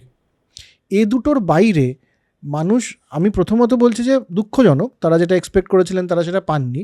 কিন্তু আমার কথা হচ্ছে যে একজন 16,000 টাকা দিয়ে যে জানে যে মেসি ওখানে খেলবে না, একটা স্টেডিয়াম না রে, এইটাতে আমি শাহরুখ খানের বাড়ির সামনে ভিড় হয়ে থাকে, না, এটাতে আমি এগ্রি করি না তোর সঙ্গে। কারণ হলো দেখ, অবভিয়াসলি মেসি হলো একজন স্বপ্নের নায়কের মতো, কিন্তু মানে মেসির যে পপুলারিটি বা মেসির যে ক্যারিজমা, সেটা সারা বিশ্বে অন্য লেভেলে আছে। এবার সেখানে মেসিকে আমি যদি ধর, যেদিন আমরা শাহরুখ খানকে দেখলাম, যত দূর থেকেই দেখি, এবার তুই আমি যেভাবে ভাবি বা তুই আমি পৃথিবীটাকে যেভাবে দেখি, সে অন্য মানুষ তো সেভাবে নাও দেখতে পারে। এবার তাদের মনে হতেই পারে যে এক ঝলক মেসিকে দেখার জন্য আমার জীবনের এই স্মৃতিটাকে মানে শুধু ঝলক হিসাবে দেখবো, এখান থেকে 500 মিটার দূরে মেসি দাঁড়িয়ে আছে বা এসে হাত নাড়িয়ে চলে গেল, এইটুকু যদি দেখতে পারতাম তাতেই আমার জন্য যথেষ্ট হয়ে যেত। এটা তো ভাবতেই পারে তারা। এবার সেটা তারা ভেবে কিন্তু গেছে, এবং সেটা না হওয়াতে দেখ, আমি একটা জিনিস, এতক্ষণ তো অনেক কিছুই বললাম, বাট একটা জিনিস সত্যি, যে দর্শকের ক্ষোভটা কিন্তু ইজ ভেরি জাস্টিফাইড। না, আমি সেটা নিয়ে এবং আমি ভ্যান্ডালিজমকে সাপোর্ট করছি না, vandalism is not supportable, vandalism না করাটাই উচিত ছিল। বাট ক্ষোভটা মানে ক্ষোভটাকে কি করে ডিনাই করবো আমি? কেউ বা কিভাবে ডিনাই করবে? মানে একটা একজনকে দেখলাম বোধহয় মানে কেউ একজন মারা গেছে বাড়িতে, ওই সাদা ঠান্ডা পড়ে, সে একজন বলছে আমার বিয়ে আজকে রাত্রে, সে চলে এসছে। না, অনেকের কথা আমরা শুনছি যে যারা অনেক টাকা জমিয়ে তারা ইএমআই দিয়ে এসছে, ইএমআই দিয়ে টিকিট কেটেছে। না, আমার প্রশ্ন হচ্ছে দুটো। একটা হচ্ছে যে অবজারভেশন, প্রশ্ন নয়। একটা হচ্ছে যে এই যারা এসছিলেন এত দিয়ে তারা কি সম্পূর্ণভাবে শুধু এটা জানতেন যে আমরা শুধু মেসিকে এক ঝলক দেখতে পাবো, নাকি তারা জানতেন যে এখানে মেসি একটু মারার হয়তো কথা ছিল, আর কিন্তু দেখতেই মেইনলি একবার সচক্ষে দেখতে, সেটা আমি জানতাম না, দেখতেই এটা। আর দ্বিতীয় কথা হচ্ছে ভ্যান্ডালিজম। আমি তো সামনে থেকে তো দেখিনি, আমি টিভিতে দেখেছি। আমার কিন্তু মাঠের ভেতরের ভ্যান্ডালিজম আর মাঠের বাইরের স্টেডিয়ামের ভ্যান্ডালিজমের মধ্যে কোনো পার্থক্য নজর পড়েনি। মাঠের ভেতরে যেটা হচ্ছিল মানে মেসি থাকার সময় তাকে বেষ্টনী করে যে বিভিন্ন মানুষজন যেটা করছিলেন, সেটাকেও ভ্যান্ডালিজমই বলে। একদমই তাই। বাংলা ভাষায় হ্যাংলামিও বলতে পারিস। হ্যাংলামি শুধু নয় যে একটা মানুষ, তাকে আমি সম্মান করছি মানে কি, কাউকে জড়িয়ে ধরে তাকে খামচে দেওয়াটা তাকে সম্মান করা বা ভালোবাসা নয়। কারেক্ট। ওটাকেও ভ্যান্ডালিজমই বলবো আমি। আর ওই মাঠের মধ্যে কনসেন্ট গায়ে হাত দিয়ে হাত ধরে ফটো তোলানো জোর করে, কি বিরক্তিকর। মানে লোকজন খুবই গালাগালাজ করছে শুভশ্রী গাঙ্গুলিকে, আমার একদম আমি সাপোর্টই করি। যথেষ্ট দুজন, মানে শুভশ্রী গাঙ্গুলি যথেষ্ট নিজের ডিগনিটি নিয়ে দাঁড়িয়ে রয়েছে, মেসি দাঁড়িয়ে রয়েছে, এবং বোঝা যাচ্ছে ছবিটার মধ্যে সমস্ত কনসেন্টুয়াল ব্যাপার আছে। ওনাকে যদি গেস্ট হিসেবে আপ্যায়ন করে রাখা হয় বা আনা হয়, তাহলে উনি গেছেন এবং ছবি তুলেছেন, চলে এসছেন। এটার মধ্যে তুমি প্রশ্ন হচ্ছে যে কতজনকে পাঠানো হয়েছে এরকম গেস্ট কার্ড, সেটার জন্য ভাবনা চিন্তা করা হয়েছে কিনা, যে কজন ওখানে থাকবে, প্রোটোকলটা কি হবে, ইভেন্ট ম্যানেজমেন্ট বলে যে একটা বিষয় আছে, সেটাকে কি কেউ ভেবেছেন যে মেসির আসার পর থেকে চলে যাওয়া অবধি কি হবে এবং সেখানে কজন আসবেন বা আসবেন না সেটা। এবং তারপরে যে এই যে ভিড়টা যেখানে বলা হচ্ছে যে সেটার মধ্যে কি মানে পুলিশ ধরা যাক বা প্রশাসন হতে পারে বা মানুষজন হতে পারে, মানে যারা অর্গানাইজার তারা হতে পারে, তারা কেন এত লোককে ঢুকতে দিলেন? একদমই তাই, প্রশ্নটা তো সেখানে। হ্যাঁ সেটাই, মানে সেখানে এটার সাথে ওই বললাম যেটা বলছিলাম, হয়তো ওটা কেটে গেছে, যে শুরুতে যে ধর তোর পায়ের এখানে একটা ফুসকুড়ি হলো, ঠিক আছে, এবার পায়ের ফুসকুড়িটা হলো, তুই হাতুড়ে ডাক্তারের কাছে যা, তোকে একটা মলম দেবে, যে মলমটা দিলে ফুসকুড়িটা কমে যাবে, আবার কিছুদিন পর আরেকটা জায়গায় ফুসকুড়ি উঠবে। হুম, এরকম যদি 3-4 বার হয়ে যায়, তুই তখন একটা বড় ডাক্তারের কাছে যাবি। সে কিন্তু বলবে তোমার এই ফুসকুড়িটা কিন্তু রক্তের কোনো একটা প্রবলেম আছে, এমনও হতে পারে ভেতরে ক্যান্সার হয়ে গেছে, ঠিক। আমি প্রপারলি টেস্ট করে দেখি যে কি হয়েছে। ভালো ডাক্তার কিন্তু এটা বলবে। কাজেই মেসির এই ঘটনাটা, হ্যাঁ 1 লক্ষ মানুষের টাকা পয়সা খারাপ হয়েছে বা দুর্নাম হয়েছে, সেগুলো ঠিক আছে, কিন্তু এটা একটা ঘটনা ভাবলে পরে ভুল হয়ে যাবে। হুম, না না এটা কিন্তু- একদমই ভুল হয়ে যাবে। এটা কিন্তু একটা ভালো ডাক্তার দেখানো উচিত এবার, একদমই তাই, একদমই যে তাই।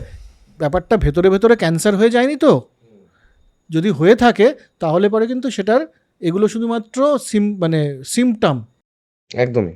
এবং মানে মানে ইতিমধ্যে আমার মনে হয় ভাবনা চিন্তা শুরু করা উচিত, এই মানে কেকের যে ঘটনাটা ঘটলো, যে চূড়ান্ত বিশৃঙ্খলা লোকটা মানে মারা গেল আর কি ওই সময়, এই মেসির এটা এবার একটু মানে কলকাতার যারা ইভেন্ট ম্যানেজার বা যেটাই হচ্ছে, আর মানে ওই আর কি পলিটিক্যাল ব্যাপারটা এত সব বিষয় ঢুকতে শুরু করেছে, আমার এই খুব অদ্ভুত লাগে। এই এত এত কেন নেতা নেত্রী, এত কেন নেতা মন্ত্রী ওখানটায় ঘুরে বেড়াচ্ছে? এটার পেছনে দেখ, তুই এখানে আমার একদম আমার বুদ্ধিতে যেটা বলে যে তুই যতদিন পর্যন্ত নেতা নেত্রী বা সরকার একে এর উপরে অনেক বেশি নির্ভরশীল হবি জীবনের সমস্ত জিনিসের জন্য, ততক্ষণ এই শ্রেণী খুব পাওয়ারফুল থাকবেই।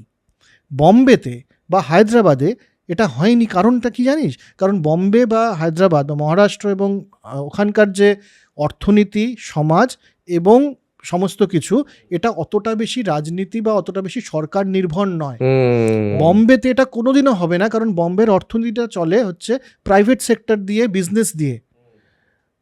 ওরা ওখানে ওই জিনিসটা অতটা পাওয়ার কখনোই দেয়া হয়নি সরকারকে। ঠিক। তো সেই কারণে এইখানে আরেকটা জিনিস আছে, কিন্তু এখানে আরেকটা জিনিস আমি বলবো, সেটা হলো আমাদের কিন্তু সমাজে পলিটিক্সটাকে খুব ইম্পর্টেন্ট করে দেওয়া, বা তুমি যদি পলিটিক্স নিয়ে কথা না বলো তাহলে তুমি ঠিক কালচারাল মানুষ নও। এটা কিন্তু অনেকদিন আগের রোগ, আজকের রোগ না। এটা না অনেকদিন আগে, অনেকদিন আগের রোগ এটা, কিন্তু এই মানে বিভিন্ন পুরনো সময় থেকে এই ঘটনাটা কিন্তু ঘটে চলেছে এবং ঘটে আসছে। আজকেও চায়ের দোকানে পলিটিক্স নিয়ে একবার আড্ডা না হলে, একবার আলোচনা না হলে মানুষের মনে হয় আজকে আড্ডাটা ঠিক হলো না। ঠিক। এবার এই জিনিসটা যতদিন একটা সমাজে থাকবে ততদিন তো এই নেতামন্ত্রীরা তো তখন অনেক বেশি আলোচনার বিষয়তেই থাকবে। তারা আগেও ছিল, এরকম না যে তারা আগে ছিল না, এখনও তারা থাকবে। এবার কি কি পরিবর্তন হয়েছে সেটা যদি মানুষ একটু বুঝতে পারে, আস্তে আস্তে আস্তে আস্তে কি পরিবর্তিত হয়েছে, কি ওই ভেতরের রোগটা কি আসলে, সেটা যদি বুঝতে পারে তাহলে বোধহয় ধীরে ধীরে ব্যাপারটা অন্যরকম হবে। বাট আমার মনে হয় এটা ওয়ার্সের দিকেই যাবে। আমি ওখানেই বলছি অরুণাভ, যে কেন রাজনীতি নিয়ে এত আলোচনা করতে হয়, কেন রাজনৈতিক নেতা নেত্রীদের নিয়ে এত বেশি আলোচনা করতে হয়, তার একটা কারণ, আমি সবটা বলছি না, একটা তো কালচারাল হয়ে আছেই বহুদিন ধরে। একটা কারণ কিন্তু এটাও, যদি পড়াশোনা করতে যাবি তোকে সরকারি কলেজ, ইউনিভার্সিটি, হ্যাঁ, বা সরকারি মানে ধন্য একটা ওখানে পড়াশোনা করতে হবে। তুই চাকরি করতে যাবি, এই রাজ্যতে সরকারি চাকরি ছাড়া খুব বেশি চাকরি উপলব্ধ নয়। তুই যে কোনো কাজ করতে যা জীবনের, তোকে সরকারের উপর নির্ভরশীল অনেকটা বেশি থাকতে হবে। এবং সরকারের উপর যত বেশি নির্ভরশীল মানুষ হবে, তত বেশি রাজনৈতিক দল, একটা নয় সমস্ত রাজনৈতিক দল, এবং এই যে রাজনীতি, তার গুরুত্বটা মানুষের জীবনে থাকবে, কারণ সব কিছুর জন্য তুই নির্ভরশীল তাদের উপরে। এটা যত কমতে থাকবে তত বেশি মানুষ বেসরকারিকরণ কেন বলে? তুই আর আমি কিন্তু বেসরকারি মানুষ, আমরা সরকারের পার্ট নই। প্রত্যেকটা মানুষ বেসরকারি, প্রত্যেকটা মানুষ প্রাইভেট। তো বেসরকারিকরণ বললে পরেই যে এ বাবা অ্যান্টি কমিউনিস্ট কথা বলে ফেলছে, না, আমি বলছি যে যত বেশি সরকারের উপর নির্ভরশীলতা কমতে থাকবে, তত বেশি কিন্তু এই রাজনৈতিক অনুপ্রবেশ সমস্ত জিনিসে মানুষের জীবনে এটাও কমতে থাকে। এটা সমস্ত পৃথিবীতে তাই হয়। ঠিক। ছোট্ট একটা ব্রেকের পর আমরা চলে এসেছি এবং একটা অদ্ভুত জিনিস জানতে পারলাম এই ব্রেকটাতে। অরুণাবদা সমাজের সেরা পুরুষ হয়েছে। হ্যাঁ, সমাজের সেরা পুরুষের একটা সম্মান পেয়েছে, উপাধি পেয়েছে। একটা বেশ বড়সড় একটা প্রাইজ আছে। একটু দেবে প্লিজ, আমি একটু প্রাইজটা দেখাতে চাই। এটার ইতিহাস জানতে চাই, যে কবে হলো, কোনো তো তুমি কিছু উত্তরীয়টাও নিয়ে সাথে ওটাকে পড়িয়ে বসাবো। হ্যাঁ হ্যাঁ হ্যাঁ হ্যাঁ, এটা তো থ্যাংক ইউ, জানতেই পারলাম না এটা কে দিল, কবে হলে তুমি এটা জানা। Thank you. এই হচ্ছে হ্যাঁ, ঠিক সমাজের আছে, থাকতো, সেরা থাকতো। পুরুষ অরুণব খাসনবিশকে সবাই তুলে দিচ্ছে। একটু জোরে হাততালি হয়ে যাক বন্ধুগণ। ফালতুগিরি না। তোমার মানে হঠাৎ করে কি এমন করলে পুরুষালী? আরে না না, সেরকম না। এটা একটা ওই মেন্স ফোরামের তরফ থেকে প্রতি বছরই একটা করে সমাজের সেরা পুরুষ। এরকম একটা মেন্স ফোরাম আছে আমাদের? হ্যাঁ হ্যাঁ। আই সাবাস। তো তারা মেন্স ডের আগের দিন মানে 8 কবে জানি 8 নভেম্বর হলো মেন্স ডে বোধহয়। 7 নভেম্বর এই ঘটনাটা ঘটেছে। আচ্ছা। তো ঘটনা হলো যে হ্যাঁ মানে হলো একটা দিল একটা জায়গায়, এর আগেও তো একটা সেরা পডকাস্টার দিয়েছে, ওইখানে পডকাস্টার হিসেবেই দিয়েছে। ও হ্যাঁ হ্যাঁ হ্যাঁ, অরুণব কিন্তু সেরা পডকাস্টারও হয়েছে। তুমি এগুলো শেয়ার করো না কেন? কারণ আমার মনে হয় যে এগুলো খুব ইম্পর্টেন্ট না। আর পুরস্কার মানুষের আমরা রিওয়ার্ডের জন্য ছুটে বেড়াচ্ছি, তুমি রিওয়ার্ডটাকে বলছো ইম্পর্টেন্ট না? এগুলো তো অ্যাওয়ার্ড, রিওয়ার্ড তো নয়। এগুলো তো অ্যাওয়ার্ড দর্শন না, দর্শন না। ব্যাপারটা আমি তোকে বলছি যে কালকেই প্রেমাসের সঙ্গে এই বিষয়ে কথা হচ্ছিল যে পণ্ডিত কুমার বসুর সঙ্গে দেখা হওয়ার পর এই লোকটা তোমাদের জীবনে কি ওলট পালট করে দিয়ে গেছে গো? হ্যাঁ হ্যাঁ হ্যাঁ, আমি মাঝে- আরেকটা লোকও করেছে, সেটাও বলছি। সেটা তো প্রেমাসি অত রিলেট করতে পারবো না, কিন্তু আমার আর প্রেমাসির ক্ষেত্রে আমার ক্ষেত্রে যেটা হয়েছে আমি তোকে বলতে পারি। যেটা হলো পণ্ডিতজির সঙ্গে মানে পণ্ডিত কুমার বসুর সঙ্গে এপিসোডটা হওয়ার পর বা করার পর আমার যেটা হয়েছে সেটা হলো আমি আবার বুঝেছি যে শিক্ষার্থী হওয়ার প্রয়োজনীয়তা কতটা গুরুত্বপূর্ণ। মানে তার আগে অবধি হয়তো একটু মনে হচ্ছিল যে একটু জানি বা হয়তো জানার চেষ্টা করছি, এটুকু মনে হচ্ছে। জানি বলে অহংকার আসে নাই, কিন্তু উনি যেটা করলেন সেটা হলো উনি আবার বলে দিলেন যে তুমি না এখনো শিক্ষার্থী আছো, শিক্ষার্থী হয়ে থাকার আনন্দটা নিতে শেখো। এটা উনি বুঝিয়ে দিলেন। এবার তখন আসলে আমি এই অ্যাওয়ার্ডটা পাওয়ার দিন আমি স্টেজে উঠে বলেছিলাম যে অ্যাওয়ার্ড অনেকটা কীরকম বলুন তো। সেটা হলো রাস্তা দিয়ে যাচ্ছি, হঠাৎ কেউ একটা গাছের ছায়া, রোদের মধ্যে দিয়ে যাচ্ছি, কেউ একটা গাছের ছায়া ডেকে বললো এই গাছের ছায়া শুধু একটু বসো তো, তুমি ঠিক পথে যাচ্ছ, একটু জল খেয়ে যাও। আমার কাছে অ্যাওয়ার্ডটা এরকম একটা স্টপ, ঠিক আছে। কিন্তু সেটা আমি আজকে গিয়ে ধর রাস্তায় চলতে চলতে সবাইকে বলবো জানো একটু আগে আমাকে জল খাওয়ালো একজন, এটা বলতে বলতে তো যাবো না। আমার তো এটা আমার জন্যই কাজে লাগবে। ওটা এই নিয়ে খুব বেশি আমি এমনিতেও অ্যাওয়ার্ড নিয়ে খুব একটা এক্সাইটেড নই। তাতে হয়তো কিছু মানুষ আমাকে অ্যাওয়ার্ড নাও দিতে পারে, কিন্তু তাতে খুব যে বিরাট অসুবিধা হবে আমার জীবনে তাও কিন্তু নয়। হ্যাঁ, তবে হ্যাঁ, ফিল্মফেয়ার পাওয়ার ইচ্ছে কি আমার নেই? নিশ্চয়ই আছে।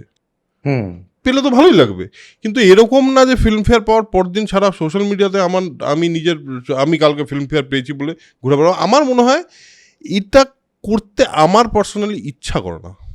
তাহলে তো মানে তুমি যেটা বলছো সেটা তো সোশ্যাল মিডিয়া ইউজ করারই তোমার দরকার নেই, কারণ তুমি তো ওখানে বলতেই চাও যে হ্যাঁ আমি একটা কাজ করেছি বা আমি কালকে রাত্রেবেলায় ভালো ছিলাম, সেটাই তো সবাই করে। হ্যাঁ, কিন্তু সেটা তো আমি করি না। আমি তো এখনো আমার সোশ্যাল মিডিয়াতে তো সেটা আমি করি না কখনোই। আমি তো সোশ্যাল মিডিয়া তো ওইভাবে ইউজই করি না, বা আমার ইউজ করতে ভালোও লাগে না ওইভাবে। বা আমার এটাও মনে হয় যে ধর আমার পার্সোনাল একটা ফিলিং, সেই পার্সোনাল ফিলিংটা ধর আমি প্রেমাসের সঙ্গে শেয়ার করলাম, তোর সঙ্গে শেয়ার করলাম, আমার টিমের সঙ্গে শেয়ার করলাম, কিন্তু বা পার্সোনাল আনন্দের মুহূর্ত। এই অ্যাওয়ার্ডটা পাওয়ার পরে ওই আগের অ্যাওয়ার্ডটা পাওয়ার পরে একদিন যেদিন পেয়েছি সেদিন প্রেমাসেও গেছিলো। হ্যাঁ, গেছিলো। তারপরে এসে আমরা সবাই মিলে বসে আড্ডা মেরেছি, আনন্দ করেছি, ঠিক আছে, দ্যাট ইজ ফাইন। কিন্তু সেটা নিয়ে সোশ্যাল মিডিয়াতে বিরাট করে পোস্ট দেওয়া, বা আমাকে শুধু একটা কোলাবোরেশন রিকোয়েস্ট পাঠিয়েছিল আগেরটার ক্ষেত্রে ইনস্টাগ্রামে, সেটা আমাকে অ্যাকসেপ্ট করতেই হয়েছে, তা না হলে আমি নিজের থেকে পোস্ট করিনি। এটা আমার পার্সোনাল চয়েস যে আমি আমার সোশ্যাল মিডিয়াতে কী শেয়ার করব। আমি তো অলরেডি সোশ্যাল মিডিয়াতে আমার নিজের বক্তব্য, আমার নিজের দর্শন, আমার নিজের ভাবনা চিন্তা সেটা রাখছি থ্রু ইউটিউব, থ্রু ফেসবুকও থাকছে, আমার প্রশ্ন থাকছে, তার এগেনস্টে মানুষের উত্তর থাকছে। আমার মনে হয় দ্যাট ইজ এনাফ। রাস্তার উদাহরণটা খুব ভালো। হ্যাঁ, তোমার রিওয়ার্ডে বিশ্বাস করো? এই ধরনের অ্যাওয়ার্ড পাওয়ার তো খুব একটা আমার সুযোগ ঘটেনি।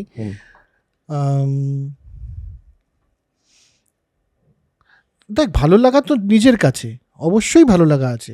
বিভিন্ন সময় যে এক একটা মাইলস্টোন আমরা পার হই জীবনের, প্রফেশনালি স্পেসিফিক্যালি যদি প্রফেশনাল লাইফে, সেটার তো একটা ভালো লাগা আছে। কিন্তু সেই ভালো লাগাটা আমি শেয়ারও করতে চাই, আমার কাছের মানুষের সাথে, যাদের সাথে শেয়ার করলে পরে, শেয়ার মানে সোশ্যাল মিডিয়া শেয়ার না, আমি ভাগ করে নেওয়া। বলেন যে আনন্দ ভাগ করলে পরে আনন্দ বাড়ে, আর দুঃখ ভাগ করলে দুঃখ কমে। তো সেটা আমি ভাগ করতে চাই এবং ভাগ করিও। কিন্তু সোশ্যাল মিডিয়াতে অনেকে যেটা করেন, তারা হয়তো আনন্দ ভাগ করতেই চাইছেন, হ্যাঁ, অ্যান্ড দ্যাট ইজ ওকে। আমার কোনো অসুবিধে নেই তাতে। আমার মনে হয় যে অনেকগুলো অচেনা মানুষের সাথে আমি যদি ভাগ করে নিই, আমার আলাদা করে কোনো এটা নিয়ে বিরাট আনন্দ নতুন করে আর ভাগ হয়ে বাড়লো না, বরং কাছাকাছি মানুষের সাথে ফিজিক্যাল প্রক্সিমিটিতে যেটুকু ভাগ করলে পরে যেটা হয়, সেটা আরও বেশি ভালো লাগে। আরেকটা দিক আছে যে অনেকে হয়তো এজন্যই ভাগ করছেন যে তাদের আনন্দ বাড়ছে। আবার এই প্রশ্নটাও জাগে যে এজন্যে ভাগ করছি না তো সোশ্যাল মিডিয়াতে, বা এই জন্য আপলোড করছি না তো যে দেখো আমি কি হয়ে গেলাম।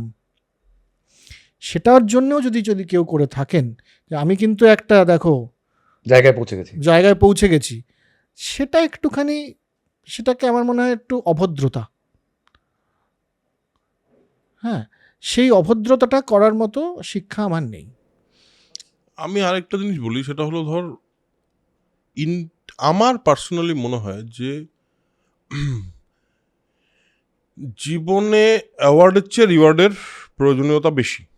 ঠিক আছে, সেদিন SSF-এ গেছিলাম, বা যখনই বাইরে যাই, যখন কিছু মানুষজন এসে এমন এমন কথা বলেন, এবং তারা, আমি জানি না, মানে তারা বিভিন্ন রকম বিরাট বিরাট মানুষ, তারা সব এসে যখন বলেন যে আপনার পডকাস্ট দেখি, খুব ভাল লাগে, আপনার প্রশ্নগুলো সত্যি খুব অন্যরকম, এইটা তো আমি সোশ্যাল মিডিয়াতে শেয়ার করছি না, তাহলে আমি অ্যাওয়ার্ডটা কেন শেয়ার করব? ওটাও তো শেয়ার করার কথা, ওটাও তো রিওয়ার্ড আমার প্রত্যেক দিনের।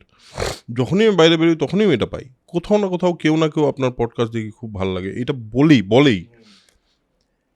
আমার মনে হয় যখনই আমি অ্যাওয়ার্ডটাকে খুব বেশি সেলিব্রেট করে ফেলবো, তখন না ওইখানেই ওই যে স্টপটা বললাম তোকে, গাছের ছায়াটা, ওইটাই আমার কাছে বেশি স্বস্তির মনে হবে আমার হয়ে গেছে। আমার তো এখন অনেক দূর যাওয়ার বাকি। এগুলো তো একটা ছোট ছোট মাইল ফলক, যেগুলো আসছে, এসে বলছে ঠিক আছে তুমি ঠিক রাস্তায় যাচ্ছ, যাও, আমি তোমাকে রেকগনাইজ করলাম, এইটুকুই তো না। এটাকে বেশি সেলিব্রেট করার তো কোনো জায়গা নেই। ওই আমি বলছিলাম যে আগেরটার সাথে, উদাহরণের সাথে একটা মেলেও এটাতে, যে রোগের ক্ষেত্রেও বা ভালো থাকার ক্ষেত্রেও, ভালো থাকাটা একটা স্টেট অফ মাইন্ড, আর সেটার উপসর্গ আছে কিছু। রোগেরও যেমন রোগ একটা জিনিস, তার কিছু উপসর্গ আছে, তো উপসর্গটা যেন বড় না হয়ে যায়। আনন্দের ক্ষেত্রে আনন্দ তো ঠিক আছে, আনন্দের উপসর্গ আছে কিছু, অ্যাওয়ার্ড, এই বিভিন্ন মাইল ফলক, হ্যাঁ, টাকা পয়সা, প্রতিপত্তি, এগুলো সব উপসর্গ।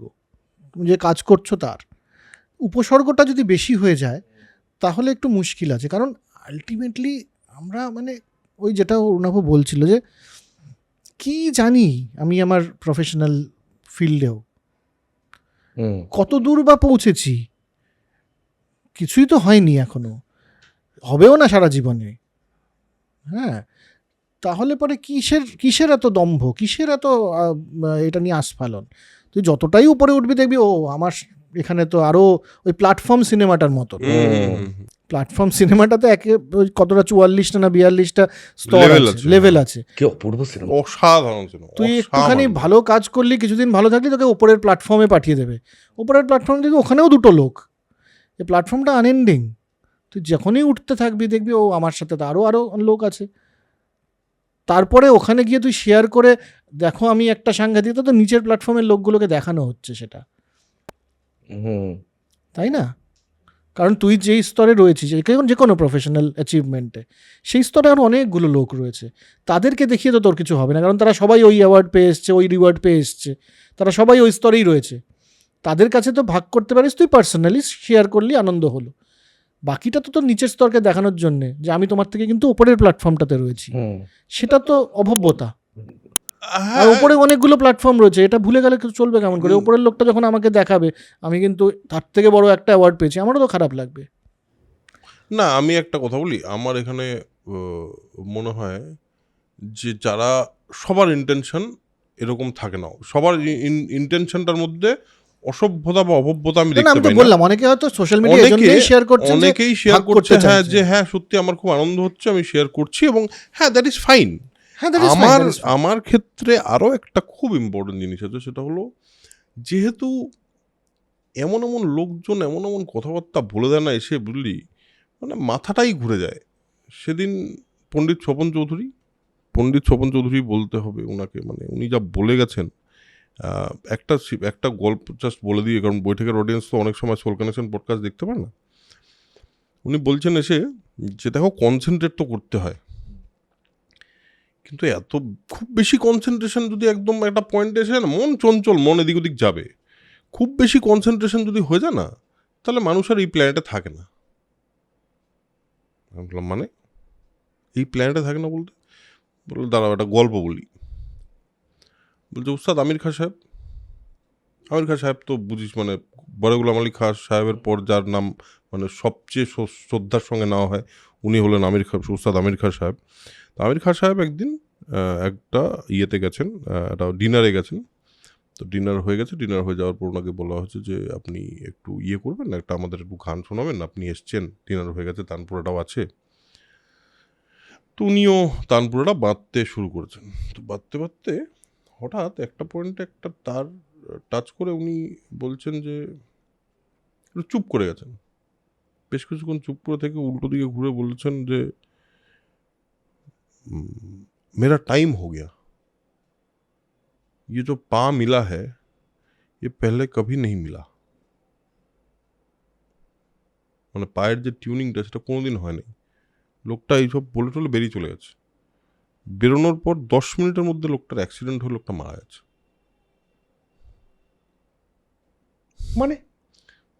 মানে হলো উনি খুব ইজিলি বলছেন, মিউজিশিয়ানরা এটা জানে। আমি বললাম মানে?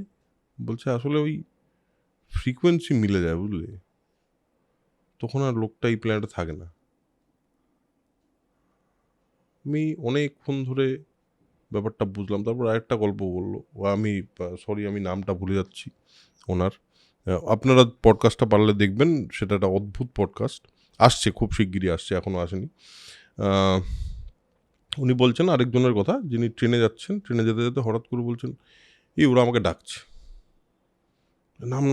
নাম বলে একটা স্টেশন এসছে, নেমে স্টেশনের শতরঞ্জি পেতেছে, তানপুরা নিয়ে তানপুরার ফার্স্ট নোটটা শাটা জাস্ট টাচ করেছেন এবং উনি মারা গেছেন ওখানে।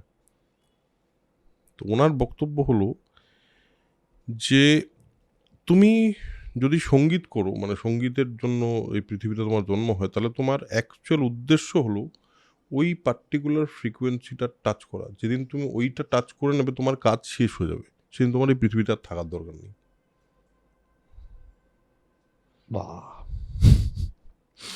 এইটা শোনার পর আমি সমাজের সেরা পুরুষ হচ্ছি, এত বড় হয়ে গেছি নাকি আমি।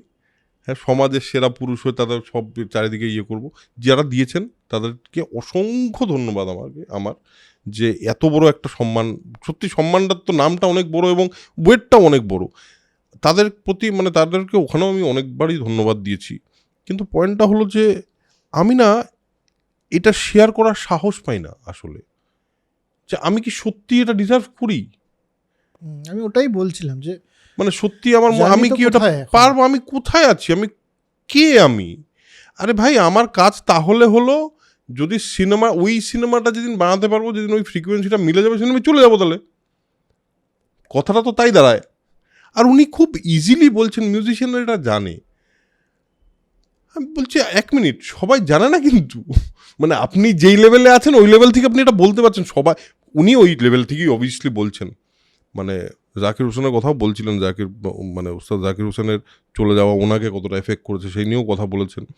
এবং সেখানেও উনি পরে অফলাইন বলছিলেন যে ওই জাকিরেরও বুঝলে ওটা মিলে গেছিলো, পেয়ে গেছিল একদিন। হ্যাঁ, একটা পেয়ে গেছিলো, তো চলে যেতে হলো, আর কিছু করার নেই। এটা কি কথা? মানে এইটা কি হয় পৃথিবীতে? হয়। আর আমি তোকে বলছি, এটা আমি বললে অতটা মিন করবে না, আমি বললে ওটা বোঝা যাবে না। না, শুনতে ভালো লাগলো। শুনতে ভালো লাগলো, কিন্তু উনি যখন বললেন যেটা মিন করলো, সেটা আমি বললে কোনোদিনই মিন করতে পারবো না। কারণ আমি ওই পর্যায়টা তো পৌঁছাইনি, আমি তো ওই পর্যায়টায় নেই। উনি যেখান থেকে ওটাকে দেখতে পাচ্ছেন, আমি কিন্তু ওখান থেকে দেখতে পাচ্ছি না। আমি শুধু এতটুকু বুঝতে পারছি, আচ্ছা কিছু একটা আছে, তার মানে আমার একটা যাওয়ার পাথ আছে। ও আচ্ছা এই দিকেই যেতে হবে, তাহলে এই পয়েন্ট অবধি পৌঁছাতে হবে যেখানে আমরা বিভিন্ন সময় বলি না যে আমাদের লেখার অনেক সময় এমন কিছু লেখা আমরা লিখি যেগুলো মানে আমি বলছি র্যাশনালিজমের বাইরে বেরিয়ে, মানে র্যাশনাল চিন্তাভাবনা সব কিছু যুক্ত ছাড়া যদি আমরা ভাবতে যাই, তখন এটা তো হয় যে অনেক সময় এমন এমন লাইনস আমরা লিখি যে লাইন্সটা মনে হয় এই লাইনটা কোথা থেকে আসলো আমার মাথায়, এটা তো হয়ই, তুইও লিখিস। যদি এটাকে আমরা ভাবি যে this is connecting to a frequency, আর পৃথিবীতে যে ফ্রিকোয়েন্সি আছে এটা নিয়ে তো কোনো সন্দেহ নেই পৃথিবীতে, তা নাহলে ইথার বলে কিছু থাকতো না, তা নাহলে এই সারা পৃথিবী যেভাবে চলছে সেভাবে চলতো না। কালকে এই নিয়ে অনেক আলোচনা হচ্ছিল আমার আর প্রেমাশিস। যদি আমি সেটা মানি বা আমি সেটা বিশ্বাস করি, অ্যাকচুয়ালি আমি ঈশ্বরে বিশ্বাস করি না, আমি ভূতে বিশ্বাস করি না, কিন্তু আমি এই ফ্রিকোয়েন্সিগুলোতে বিশ্বাস করি এবং আমার মনে হয় যে রিসেপ্টার বলে একটা ব্যাপার আছে।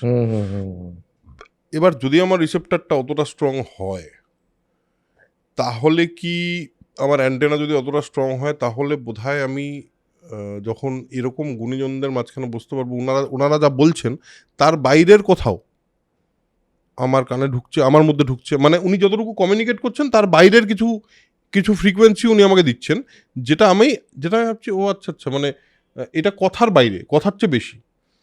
তাহলে আমারও একটা দিন আসবে যেদিন আমি একটা শর্ট নিয়ে বলবো এইটা হয়ে গেল আমার জীবনে, তাহলে আমার আর কি করার আছে?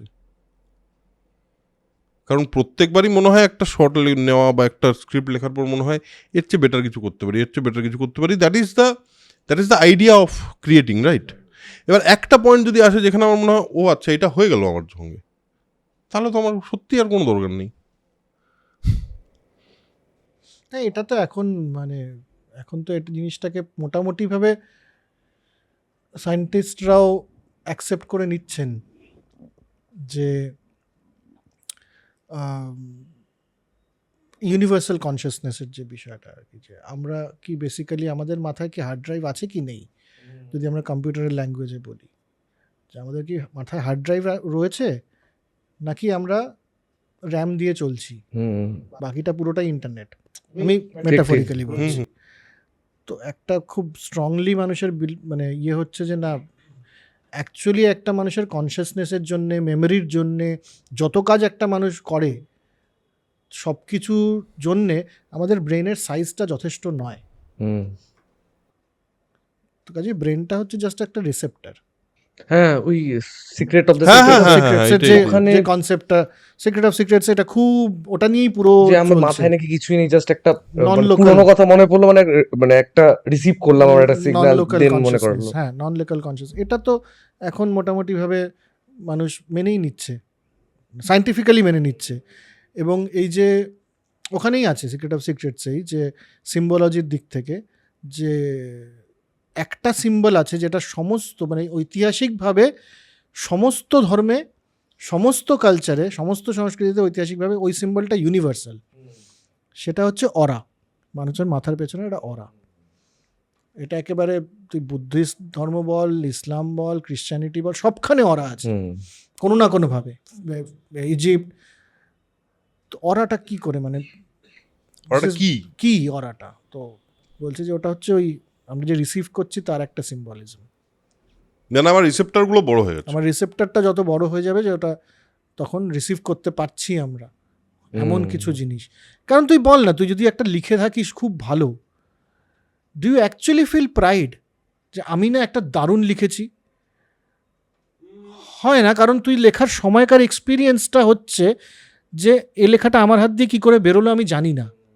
বাট এটা তো সবসময় হয় না, সব সময় নয়, কিন্তু যেই লেখাটা নিয়ে তোর মনে হয় যে সব, এমন অনেক সময় হয় যে লিখতে লিখতে মানে এই লেখাটা আমার, মানে লেখার পর চট করে when you look back যে এই লেখাটা আমি লিখলাম, একদম এটা তো হয়ই। তখন মানুষ নিজের তখন মনে হয় যে এই লেখাটা তো আমি লিখিনি। কেমন একটা অদ্ভুত ফিলিং হয়, ওটাকে তো ট্রান্স মানে এই সেদিন রাত্রেবেলা 3 of Us দেখছিলাম আবার। প্রথমবার দেখেছি, দুর্দান্ত সিনেমা। লাস্ট সিনটা ওই যে একটা দুজন বসে আছে ফাঁকা একটা নাগরদোলায় ঘুরতে ঘুরতে ঘুরতে ঘুরতে জাস্ট দাঁড়িয়ে গেল, ওই কয়েকটা মিনিট মাথায় নেই। হ্যাঁ, বললাম যে এইটা করে ফেললো, এইটা দেখছি আমি চোখের সামনে বসে, যে মানে ওই ছোটবেলার একটা গল্প, এই নাগরদোলাটা থেমে গেলে কি হতে পারে, আর কেউ নেই। এটা যখন দেখলাম না, মনে হলো আরে বাপরে, ভেতরে কেমন একটা হচ্ছে, যেটার কোনো মানে মানে কোনো ইমোশনই ওয়ার্ক করছে না। হ্যাঁ, মানে কোনো ইমোশন দিয়ে তোকে ইয়ে করতে পারবি না, মানে দাগিয়ে দিতে পারবি না। পারবি না। তুই বল যে সানাই, সানাই, বিসমিল্লাহ খান। সানাইয়ের মতো, মানে খারাপভাবে নেবেন না, কিন্তু সানাইয়ের মতন আমি বলছি শুনতে খারাপ ইনস্ট্রুমেন্ট খুব কম আছে। হ্যাঁ, ক্যানে কেন সানাইয়ের আওয়াজটা কিন্তু খুব শ্রুতি মধুর নয়, ঠিক। হ্যাঁ, ওটা কিন্তু শ্রুতিমধুর আওয়াজ নয় একেবারেই। কিন্তু তুই মন দিয়ে বিসমিল্লাহ খানের যখন সানাই শুনবি, বিয়ে বাড়িতে নয়, বাড়িতে আলাদা করে কানে, আমি যখন প্রথম শুনি, ছোটোবেলা থেকে শুনে এসেছি বিয়ে বাড়িতে, কোনোদিনও মনে হয়নি যেটা কি সাংঘাতিক কিছু, কিন্তু যখন প্রথম একবার মন দিয়ে শুনেছি, কোথায় একটা যেন কি একটা কানেক্ট করছে, যেটা ঠিক এক্সপ্রেসও করতে পারছি না, কিন্তু মনে হচ্ছে যে এই এক্সপ্রেশনটা কি করে বেরোলো। হ্যাঁ, আর একটা জিনিস অদ্ভুত আছে, দেখবি সানাইয়ে না একটা ডবল স্বর বেরোয়, কিন্তু এটা মানে ব্লেন্ড অফ টু নোটস, মানে টু নোটস না, টু সাউন্ডস। আর অ্যাকচুয়ালি আমার মনে হয় যে ওই সাউন্ড আমিও যখন সানাই প্রথমবার সেই অর্থে শুনি, ভালো করে মন দিয়ে শুনি, এবং যখন রাগ শুনি সানাইয়ে, মানে কিছু কিছু সময় না বিশ্বাস হচ্ছে না যে এটা না আমাকে একটা অন্যই জায়গায় নিয়ে যাচ্ছে, যেটা আমাকে অন্য কোনো ইনস্ট্রুমেন্ট নিয়ে যেতে পারছে না। এক্স্যাক্টলি। তারপরে তোকে সানাই বিসমিল্লাহ খানে শুনতে হবে, কিচ্ছু করার নেই, কিচ্ছু করার নেই তখন। আর এটাও বুঝতে পারলাম যে সাউন্ডটা কোথা দিয়ে সোর্স হচ্ছে সেটা খুব ইম্পর্টেন্ট। মানে সানাই আমি অনেকেরই শুনেছি, বাট বিসমিল্লাহ খানের সানাইয়ের যেই মানে যেই কমিউনিকেশনটা করে, সেই কমিউনিকেশনটা ইজ টোটালি ডিফারেন্ট। কালকে আরেকটা কথা বলছিলাম প্রেমাসের সঙ্গে কথা বলতে বলতে, যে ধর এই যে মিউজিক কেন এত ইম্পর্টেন্ট মানুষের জীবনে। তো কালকে এটা বলতে বলতে বলছিলাম যে দেখ, ডাইমেনশন, প্রেমাসিস ডাইমেনশন নিয়ে বলছিল, তুই ডাইমেনশনের ব্যাপারটা বলিস। ধর আজকে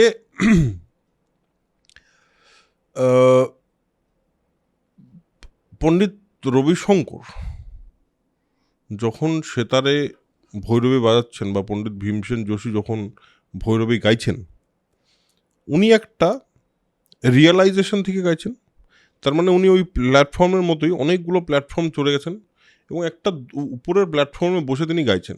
আমি হয়তো নিচের কোনার প্ল্যাটফর্মে বসে ওটা শুনছি, কিন্তু উনি যেই প্ল্যাটফর্ম উঠে ওই ফ্রিকোয়েন্সিটা দিচ্ছেন আমাকে, আমার ওইটা যদি আমি কন্টিনিউয়াসলি শুনতে শুনতে রিয়েলাইজ করতে থাকি, তাহলে তো আমার তো একটা করে প্ল্যাটফর্ম জাম্প হবে।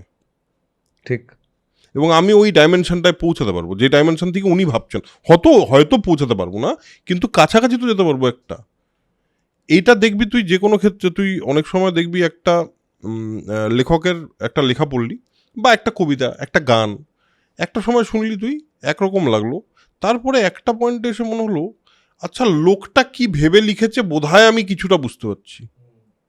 হয় না? কারণ তুই কিছু ইমোশনের মধ্যে দিয়ে গেলি, তার মানে তোর একটা ডাইমেনশনাল চেঞ্জ হয়েছে, কিন্তু তোর ইন্টারনাল ডাইমেনশনাল চেঞ্জ।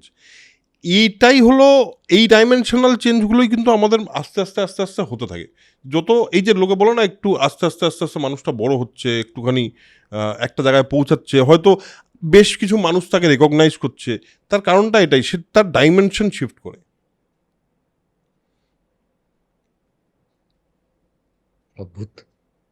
এটা কালকে এই নিয়ে প্রচুর আলোচনা হচ্ছে। কালকে না ডাইমেনশন বলতে আমি ওই একা ছিলাম তো ওখানে, তো বিভিন্ন বিষয় নিয়ে একদিন আমার মনে হলো যে স্ট্রিং থিওরি নিয়ে একটু জানি, তো শুনছি তো স্ট্রিং থিওরি নিয়ে অনেক কিছু আমরা, যে পৃথিবীর মানে কোয়ান্টাম থিওরিরও আগে এগিয়ে গিয়ে ইউনিভার্সের পুরো বিশ্বব্রহ্মাণ্ডের রহস্যটা স্ট্রিং থিওরি দিয়েই এক্সপ্লেন করা যাচ্ছে এখন অবধি।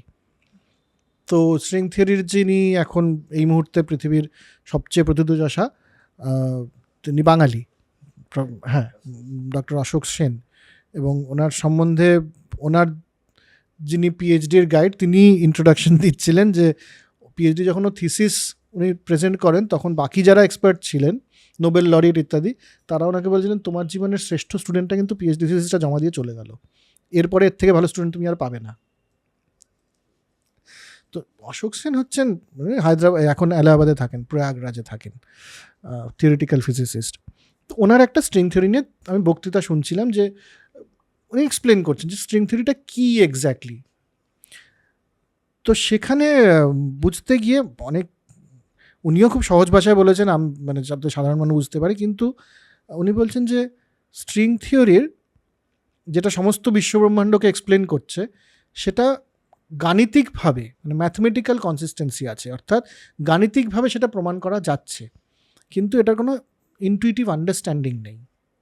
মানে উনি বলছেন যে একটা বেসিক স্ট্রিং থিওরি যদি ঠিক হতে হয় তাহলে স্পেস, একটু বলে দেবেন মানে থিওরিটি তাহলে একটু রিলেট করতে স্ট্রিং থিওরি বেসিক্যালি বলে যে আমরা তো সমস্ত পৃথিবীটা কি দিয়ে তৈরি, সমস্ত বিশ্বব্রহ্মাণ্ডটা কি দিয়ে তৈরি, এটার অ্যাটম একটা না, কিন্তু অ্যাটমে তো এনার্জি এক্সপ্লেন হচ্ছে না।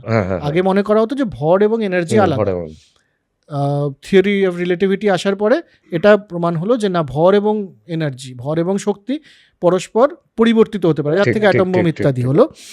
তাহলে মূল কি, মূল কি ভর এবং এনার্জি আলাদা, দ্বৈতবাদের কথা, নাকি ভর এবং এনার্জি একই জিনিসের দুটো ফর্ম? হ্যাঁ। তো সেখান থেকে গিয়ে পৌঁছলো কোয়ান্টামে, যে কোয়ান্টামেরই বিভিন্ন স্ট্রিং থিওরি তারও গভীরে চলে যায়, গিয়ে বলে যে না, অ্যাকচুয়ালি ইউনিভার্সটা ছোট ছোট স্ট্রিং দিয়ে তৈরি, স্ট্রিংস মানে বেসিক্যালি স্ট্রিং, ওগুলো বিভিন্ন ফ্রিকোয়েন্সিতে ভাইব্রেট করে বলে জিনিসগুলো বিভিন্ন বিভিন্ন হয় পদার্থ হয় অথবা এনার্জি হয়। আচ্ছা, so the universe is made of strings basically, এবং ওটা অত ছোট স্ট্রিং যেটা কোনোদিনও দেখা যাবে না, 10⁻³ সেন্টিমিটার এক একটা স্ট্রিংয়ের দৈর্ঘ্য, দৈর্ঘ্য মানে না, ওই প্রস্থ যেটা মানে ডায়ামিটার। ডায়ামিটারটা ওকে। ঠিক আছে, এটা হচ্ছে স্ট্রিং, যে ওটার ভাইব্রেশনে বিভিন্ন জিনিস হয়। এবার এই যে ভাইব্রেট করছে সেটা স্পেসে করছে, তো স্পেস বলতে জায়গা একটা, স্পেসের আমরা কটা ডাইমেনশন জানি, তিনটি আমরা যেটা দেখতে পাই, হ্যাঁ, দৈর্ঘ্য, প্রস্থ এবং বেদ। XYZ। XYZ তিনটে।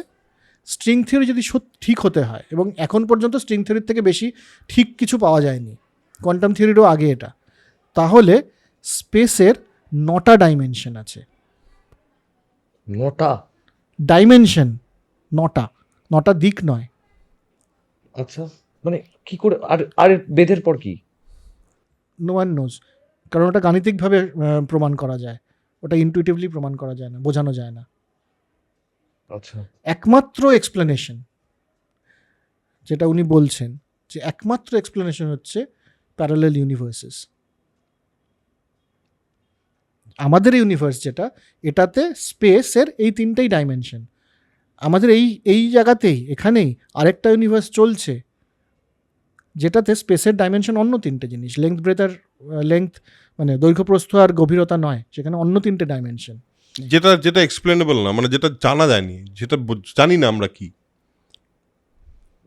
আচ্ছা, এরকম 5টা অন্তত পক্ষে ইউনিভার্স পাশাপাশি চলছে। প্যারালালি চলছে, 5টা। আচ্ছা, ওকে। তাহলে পরে এটা এক্সপ্লেন করা যায়। বলছেন এটা কোনো ইনটুইটিভ আন্ডারস্ট্যান্ডিং নেই, এটা গাণিতিকভাবে প্রমাণ হচ্ছে। উনি বলছেন যে গাণিতিকভাবে প্রমাণ হচ্ছে বলেই আমি বিশ্বাস করি এটা ঠিক। বুঝেছো? মানে এই যে যাদের কথা বলছো, যারা একদিন ওই বুঝে যায় যে আমার সময় শেষ, ওই ওটা জাস্ট কি- শিফট করে যায়, ডাইমেনশনটা শিফট করে যায়। দেখ, ওই আমাদের এখানে যদি ডাইমেনশন সত্যি থাকে, তাহলে সেই ডাইমেনশনে কিছু কিছু স্ট্রিংস তো একটা নোটে বাজছে। হ্যাঁ, কারণ স্ট্রিং থিওরির আরেকটা মানে খুবই শৈল্পিক জায়গা থেকে ভাবতে গেলে, যে everything happens is connected to the strings. মানে একটা স্ট্রিং, একটা ফ্রিকোয়েন্সি যদি একভাবে ভাইব্রেট করে, তার এফেক্টটা সারা ইউনিভার্সের উপর পড়বে। এবার একটা মানুষ একটা ফ্রিকোয়েন্সিতে, মিউজিক ইজ এ ফ্রিকোয়েন্সি, মানে এটা নিয়ে তো কোনো সন্দেহ নেই। আমাদের মানে গলা, আমাদের কথা, এগুলো তো ফ্রিকোয়েন্সি শব্দের। লাইটের ফ্রিকোয়েন্সি আছে, ইথার ফ্রিকোয়েন্সি, অনেক ফ্রিকোয়েন্সি। আর একটা লোক একটা ফ্রিকোয়েন্সিকে না জাস্ট টাচ করে ফেললো, বুঝতে পারলো ও আচ্ছা, এটা তো আমার ডাইমেনশনের ফ্রিকোয়েন্সি না। আর এটা বোঝার জন্য কোন লেভেলের মাথাটা হতে হবে বুঝতে পারছি। আমি যদি আজকে মিলেও যায় কিছু একটা, তাও বুঝতে পারবো না, হয়তো পারবো না। হ্যাঁ, যদি আমাদের সঙ্গে হয়েও যায় আমরা বুঝতে পারবো না। ওই লেভেলের লোকজন যারা মিউজিক বল বা যে কোনো ক্ষেত্রে আমার মনে হয়, ধর আমি বলছি স্পিরিচুয়ালিটির জায়গা থেকে স্বামী বিবেকানন্দ যেদিন মারা যান, সেদিন নাকি উনি যা করেছেন তা করার কথা ছিল না ওনার। তো উনিও বলে না দেহত্যাগ করতেন। দেহত্যাগটা কি, দে আন্ডারস্ট্যান্ড, ও আচ্ছা আচ্ছা, এই ডাইমেনশনে চলে যাওয়া যায়। তো হ্যাঁ, মানে তুই বল, একটা মিউজিক শুনতে গিয়ে আমার সবচেয়ে যেটা এই কালকেই আরেকটা শুনছিলাম, অন্নপূর্ণা দেবী, হুম আলাউদ্দিন বাবা আলাউদ্দিন খাঁর মেয়ে, তিনি রাত 2:30 থেকে 4:30 রেয়াজ করতেন, মানে ভোর 2:30 থেকে 4:30, ওটা হচ্ছে ওনার রেয়াজের সময় ছিল। এবং বলছেন যারা ওনার শিষ্য এবং ওনার কাছে ছিলেন যে অনেক দিন হতো, রোজ নয়, এমন মাঝে মাঝে হতো যে উনি যখন রেয়াজ করে রুম থেকে বেরোতেন তখন সারা জায়গাটা একটা সুগন্ধে ভরে যেত, যেটার কোনো এক্সপ্লেনেশন নেই এবং এটার কোনো সোর্স দেখতে পাচ্ছি না, ওনার থেকে আসছে না, জাস্ট জায়গাটার আছে। একটা স্বর্গীয় গন্ধ মানুষ পাচ্ছে।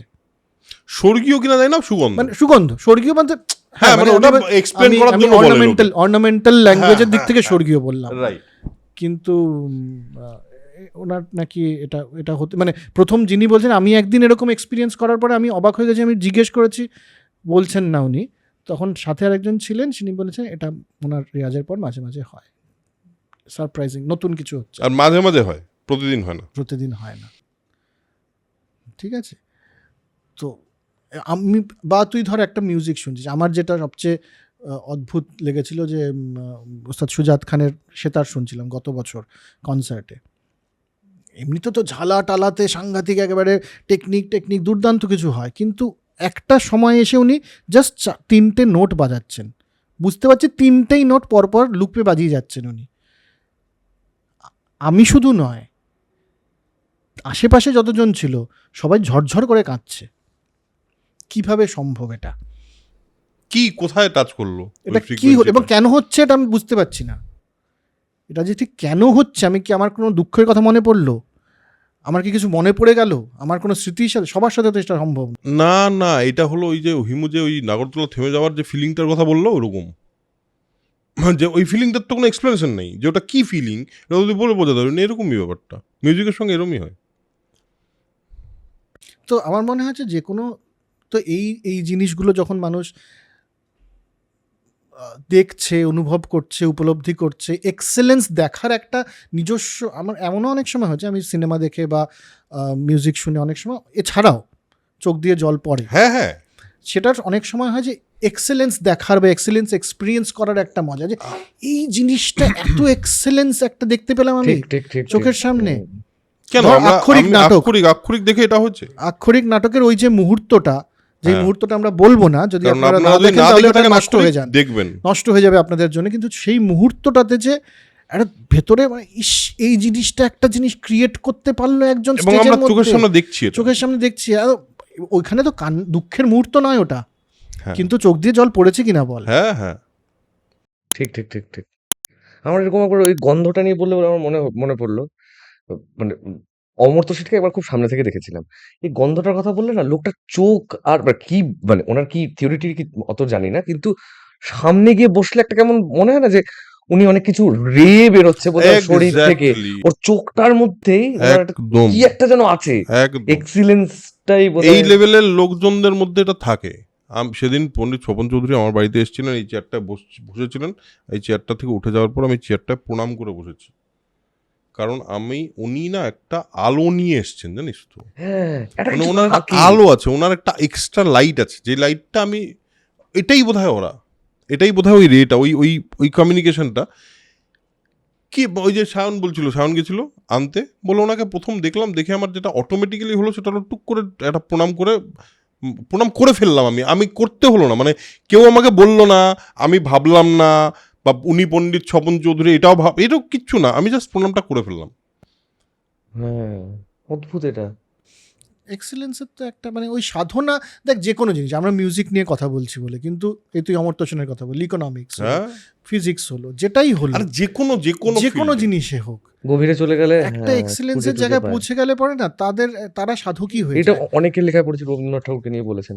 হ্যাঁ, উনি হ্যাঁ, যখন এসে দাঁড়াতেন, মানে ওই সৌম্যকান্তি চেহারাটা মানে আলো দিয়ে দিত সবাইকে, যে আরে শাহরুখ শাহরুখ খান যখন ঢোকে, লোকে নাকি বুঝে যায় শাহরুখ খান এসছে, হ্যাঁ, মানে কিছু একটা তো বুঝে যাচ্ছে, মানে শাহরুখ খান এসছে, আসার কথা না, কোন গেট দিয়ে ঢুকবে কেউ জানে না, সবার চোখ ওদিকে ঘুরে গেল, বিকজ শাহরুখ খান এসছে, কেন কেউ জানে না। এটা একটা অদ্ভুত ব্যাপার।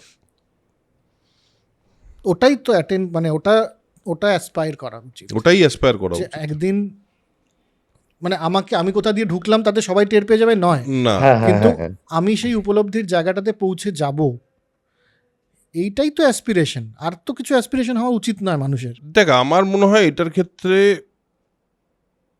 তুই যেটা বললি ওটা একটু বল, যে ওই ঘটনাটা অসাধারণ একটা কথা বললো কালকে, বলো। আমি শুনলাম ওর কাছে পারফর্মারের কথা, পারফর্মারের কথাটা। এটা আচার্য জয়ন্ত বোস ওনার একটা ইন্টারভিউতে উনি বলেছিলেন যে পারফর্মার কে আর আর্টিস্ট কে, যে পারফর্মার সে যে নিজের দর্শকের বা শ্রোতার সাথে কোনোদিনও বেইমানি করবে না, কোনো অবস্থাতেই সে নিজের শ্রোতা, মানে তার শরীর খারাপ হয়ে যাক, যা কিছু হয়ে যাক, শ্রোতা বা দর্শকের সাথে সে বেইমানি করবে না কোনোদিনও, সে হচ্ছে পারফর্মার।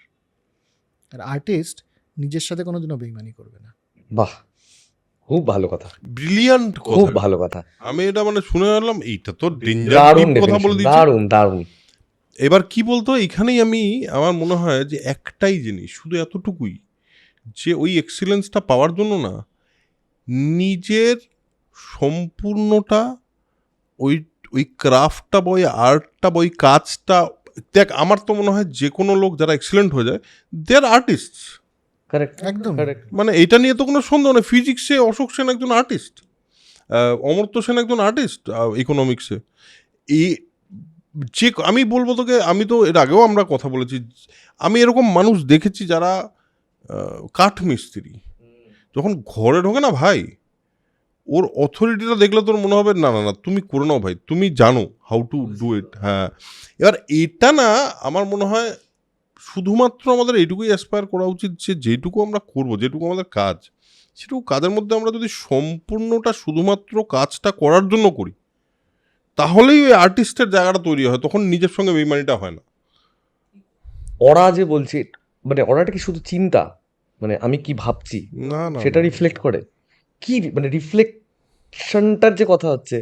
আই ডোন্ট নো, আমাকে যদি জিজ্ঞেস করিস আমারও মনে হয় আমি জানি না, কিন্তু আমি এটা দেখেছি মানুষের মধ্যে, ওরা আমি নিজের চোখে প্রত্যক্ষ করেছি, অনুভব করেছি, অনুভব প্রত্যক্ষ করেছি। না, এটা মানে ওই যে ফাইভ পণ্ডিত সেন্সেস কুমার- দিয়ে বোঝা যায় না, ইটস সামথিং এলস। এটা আমি সেন্স আছে আমাদের। আমি তোকে বলছি এটা প্রত্যক্ষই করা বলবো আমি আমার জায়গা থেকে, কারণ আমার মনে হয়েছে যেদিন আমি ধর পণ্ডিত কুমার বসুর সামনে বসে আছি, আমি যেটা দেখতে পাচ্ছি সেটাতে আমার মনে হয়েছে যে আমার রিসেপ্টারগুলো অন্ততপক্ষে এই লেভেলটা অবধি পৌঁছেছে, যেখানে উনি যেটা কমিউনিকেট করছেন সেটা আমি রিসিভ করতে পারছি। এটা একটা জিনিস।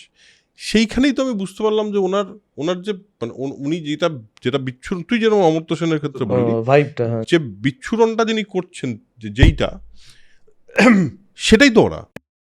হ্যাঁ মানে মানে আমি বলছি সেটা কি, তার জীবন দর্শন, তার চিন্তা কি কি তা মানে আমার মনে হয় তার কাজের প্রতি তার নিষ্ঠা মানে কিন্তু মানে সারাদিন সে মন দিয়ে প্রচণ্ড কাজ করছে তা নয় শুধু। আমার মনে হয় সে যে কাজটা করছে সেই কাজটার জন্য সে কিছু এক্সপেক্ট করছে না, কিচ্ছু এক্সপেক্ট করছে না। এইটা অ্যাকচুয়ালি গীতার কথা। অ্যাকচুয়ালি আমি বলছি তোকে, গীতার কথাটা মানে গীতা অ্যাকচুয়ালি এমন একটা জিনিস না, যে লাইফটাকে মোটামুটি এক্সপ্লেন করে দিয়েছে মানে শ্রীমদ্ ভগবদ গীতায়। সেখানে কিন্তু তুই সব কিছু দিয়ে কানেক্ট করতে পারবি শ্রীমদ্ ভগবদ গীতার সঙ্গে।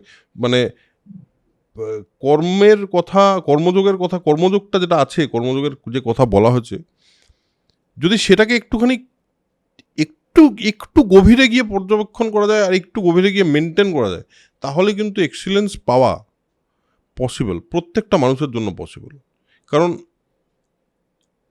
অর্জুন যে যখন যুদ্ধটা করছে, সে যুদ্ধটার পেছনে একটা কারণ আছে। শ্রীকৃষ্ণ অর্জুনকে কি বলল, তুমি এই কারণটা ভুলে যাও, তুমি এই ইয়েটা ভুলে যাও, তুমি এর যে পরের পার্টটা, এটার জন্য কি হবে সেটা ভুলে যাও। আপাতত ইউ ডু ইয়োর ওয়ার্ক, সেটা ইজ ইম্পর্টেন্ট।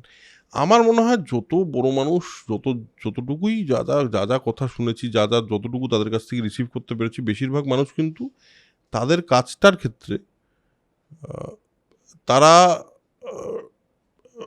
সততা তো একটা কথা, সততা নিষ্ঠা একটা কথা, কিন্তু তাদের না কোনো এক্সপেকটেশন নেই এবং তারা আউটকামটা নিয়ে চিন্তিত না।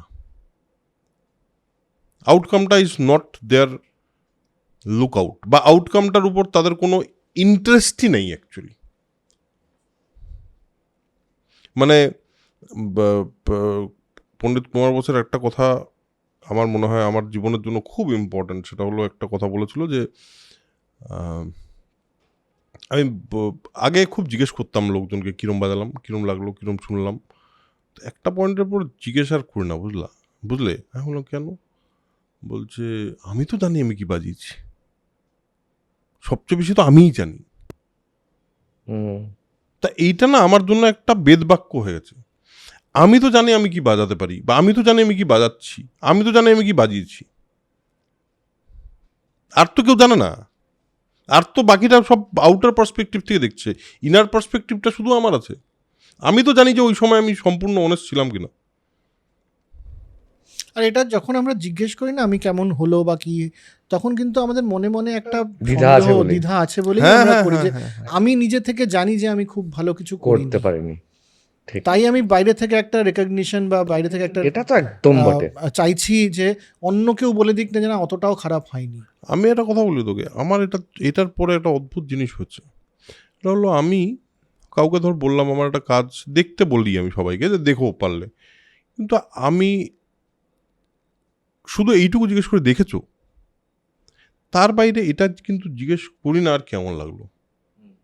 কারণ আমি জানি যে তার ভালো লাগা খারাপ লাগাটা সম্পূর্ণ প্রথম কথা তার ব্যাপার। এবার পৃথিবীর সমস্ত মানুষের সব কাজ ভালো লাগবে না, এটা তো নর্মাল।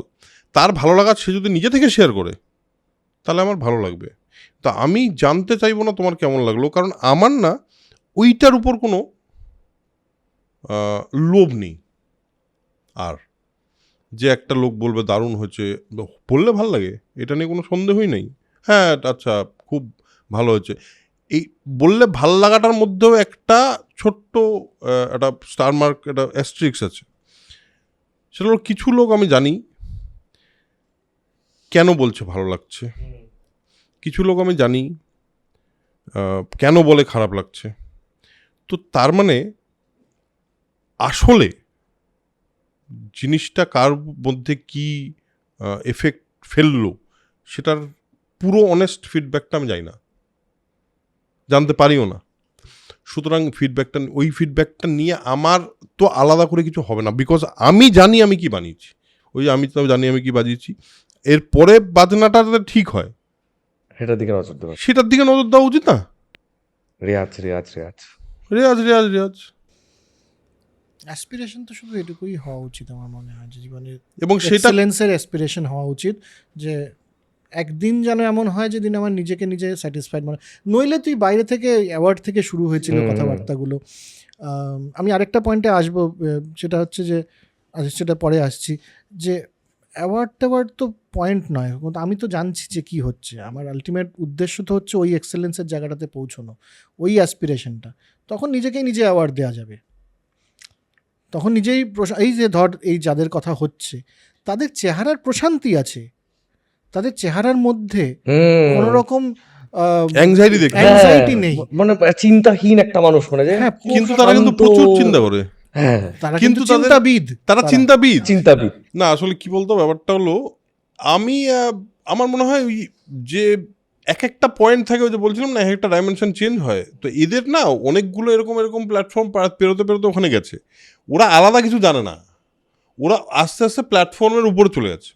এবার উপরে গিয়ে কি হচ্ছে, উপরে গিয়ে বুঝতে পারছে ও মা আচ্ছা এইখানে আসা যায়, তার মানে এইটাই হলো, ও আচ্ছা এইটাই ব্যাপার, এইটুকুই ওরা এক্সট্রা জানে। ওটা আর নিজের কাজটা সম্পর্কে ওদের যে পার্টিকুলার ফিল্ড অফ ওয়ার্ক, তাতে তাদের এক্সিলেন্সটা চূড়ান্ত আছে, এইটুকুই শুধু ডিফারেন্স। এখানে আমি একটা বলি যেটাতে আসতে চাইছিলাম, সেটা হচ্ছে যে ধর ভালো পৃথিবীর যেগুলো ভালো ইউনিভার্সিটি বা কলেজ বা এগুলো, সেখানে গেলে পরে একটা জিনিস শেখানো হয়, তুমিও হতে পারো, এটুকুই ডিফারেন্স। শুধু একটা আইভি লিগ ইউনিভার্সিটি আর একটা অন্য নন আইভি লিগ অন্য জায়গায়, তুমিও হতে পারো, এটা বিশ্বাস করা খুব মুশকিল কিন্তু,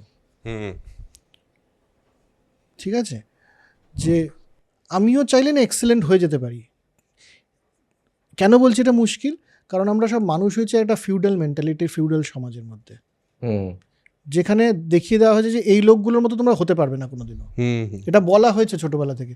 ঠিক। স্বামী বিবেকানন্দ যেটা বলেছে ওটা তো আর আমাদের জন্য না, আমরা তো আর ওরকম হতে পারবো না। কেন পারবো না? উনি কি অন্য 4টে হাত নিয়ে জন্মেছিলেন? উনি নিজের উপরে কাজ করেছেন, নিজের তপস্যা করেছেন, সাধনা করেছেন, করে উনি ওই জায়গাটায় পৌঁছেছেন।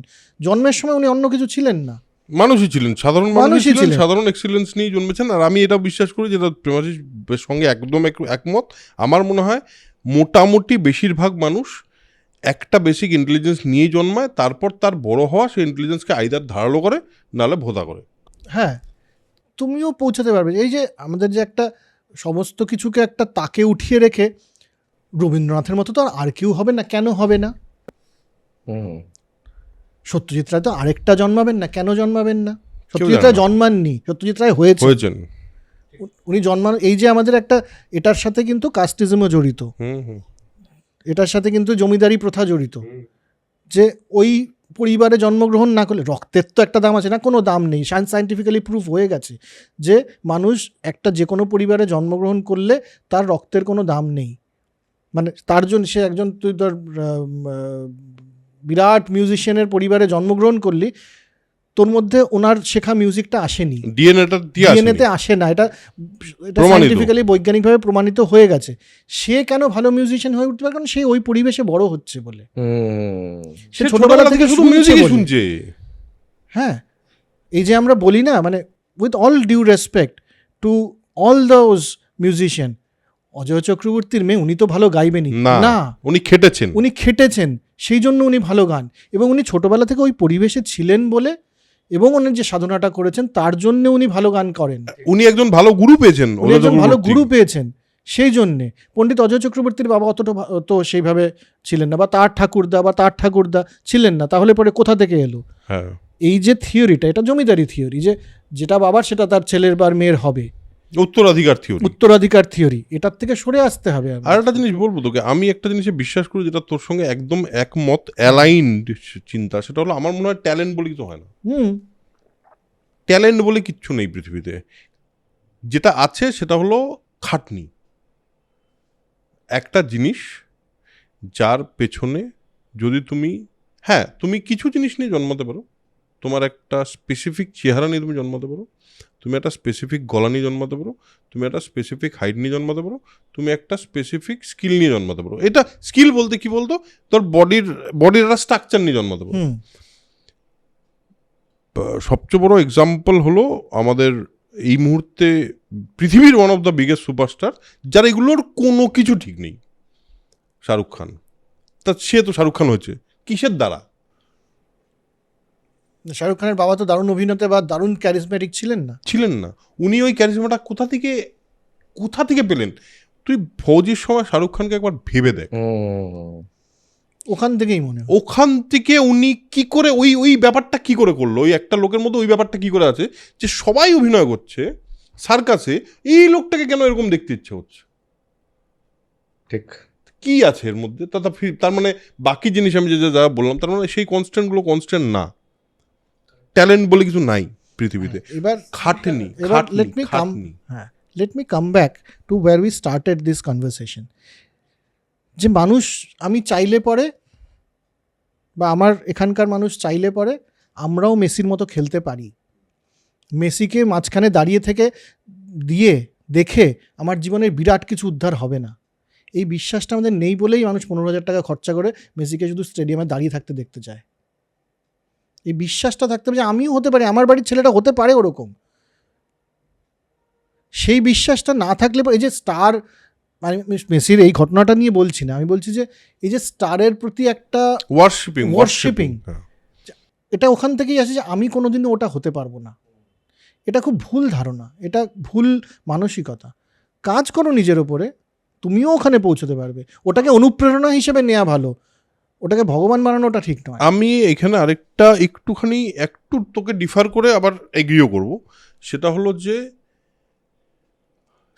আবার ওই পয়েন্টে আসি যে আমি কি হতে পারবো সেটা পরে, কিন্তু আমি আমি এমন কিছু করতে পারি যেটা যেইটার পিছনে আমি সম্পূর্ণ নিজেকে সমর্পণ করে দিলে, আমি নিজেকে পুরোপুরি সারেন্ডার করে দিয়ে সেটার মধ্যে থেকে সেটার সবচেয়ে বেস্ট জিনিসটা করতে পারি যদি, তাহলে বাকি পৃথিবীর যত বড় বড় মানুষ হয়েছে তত বড় বড় মানুষের মধ্যেও একজনের নাম একজন আমি হতে পারি, এইটা হতে পারে। কিন্তু আমি ওইটা হতে পারি বলে কিছু করব না, আমি কিছু করব বলে ওটা হতে পারবো। সেটা অবশ্যই অবশ্যই। না, আমি যেখান থেকে বলছিলাম সেটাও ওয়ার্শিপিং এর সেটা জায়গা। হচ্ছে ওয়ার্শিপিং এর জায়গা, যে আমরা ভক্তি কেন- মানে পূজার জায়গায় হ্যাঁ, চলে এটা যাই। এবং সামাজিক রোগ হিসেবে দাঁড়িয়ে যাচ্ছে এটা ধীরে ধীরে আমাদের হুম, মধ্যে। যেহেতু আমরা ওই একটা কাস্টিজম বা ওই একটা জমিদারি প্রথার থেকে আসছি, ওটা সমাজের মধ্যে দাঁড়িয়ে গেছে। আমরা বিশ্বাস করতেই ভুলে গেছি যে ভারতবর্ষের ফুটবল না একদিন ওয়ার্ল্ড কাপ খেলবে এবং আর্জেন্টিনাকে হারাবে। না না, এই বিশ্বাসটা নেই বলেই তো, আর তো কিছু না। রঞ্জিত কিছু না। বাজাজ তো বলেছে যে এই যে 150 কোটি টাকা মেসিকে দেওয়া হলো, সেই টাকাটা আমাকে দাও, আমি 10টা মেসি তৈরি করবো। 10টা মেসি তৈরি করতে পারবেন না সেটা বড় ঠিকই কথা কথা, না, কিন্তু কিন্তু মানসিকতাটা ওটা। মানসিকতাটা এটাই যে ফুটবলে মানে আমাদের গ্রাউন্ড ফুটবলে একটু ইয়ে করা। আজকে Exactly. সত্যি কথা বলতে আজকে যখন মেসি খেলা শুরু করে, তো আমার জানি না তোদের মনে আছে কিনা, আমি কিন্তু মেসিকে যখন মেসি খেলা শুরু করে, যখন ছোট চুল ফার্স্ট ম্যাচে মেসিকে দেখেছিলাম বার্সেলোনাতে নামতে, বড় চুল ছিল, একদম একদম ছোট বাচ্চা ছেলে একটা, ওকে দেখে সবাই বলেছিল না গায়ে জোর আছে, না মানে না খুব বেশি স্কিল আছে। হ্যাঁ, কারণ তখনও স্কিল জানেই না কেউ, শুধু দৌড়ায় মাঠে আর কিছু করে না, এটা তো বলেছিল মেসিকে। তারপর মেসি যেটা করেছে সেটা তো এক্সেপশনালি, মানে সারা পৃথিবীর যত ফুটবলার যা যা করেছে তার চেয়ে সবচেয়ে এক্সেপশনাল কাজটাও করেছে, সারাক্ষণ শুধু রেওয়াজ করে গেছে। রেয়াজ করে গেছে, ওটাই কথা। অপূর্ব লাগে যে ওর খাটনিটার থেকে অনুপ্রেরণা ক্রিস্টিয়ানো নাও। বিরাট কোহলি এই বয়সে ও নিজের স্ট্যান্ডিং মানে পস্টার চেঞ্জ করছে যে এইভাবে আমি ব্যাট ধরবো কারণ আমার স্লিপে ক্যাচ যায়। আরে ভাই, সচিন তেন্ডুলকার নিজের স্টান্স চেঞ্জ করে নিল একটা পয়েন্টে, যখন সচিন তেন্ডুলকার ওই হাইট হ্যাঁ, ইয়েতে যা আছে, ওকে কেউ ভাঙতে পারবে না এরকম পারবে একটা না, ওই জায়গাতে। পয়েন্টে কি সচিনের মনে হলো আমি না ঠিক করছি না সব, আমার না আরো বেটার করার জায়গা আছে। তাই জন্যই তো তারা ঈশ্বর হয়েছে না, তারা মানে ক্রিকেটের ঈশ্বর, ফুটবলের ঈশ্বর এমনি এমনি বলা হয় না। মারাদোনা, মেসির মানে এক্সিলেন্ট প্লেয়ার পৃথিবীতে তৈরি হয়েছে, এক্সিলেন্ট প্লেয়ার্স, মানে রোনাল্ডো তাদের মধ্যে একজন, ক্রিস্টিয়ানো রোনাল্ডো তাদের মধ্যে একজন, পেলে তাদের মধ্যে একজন।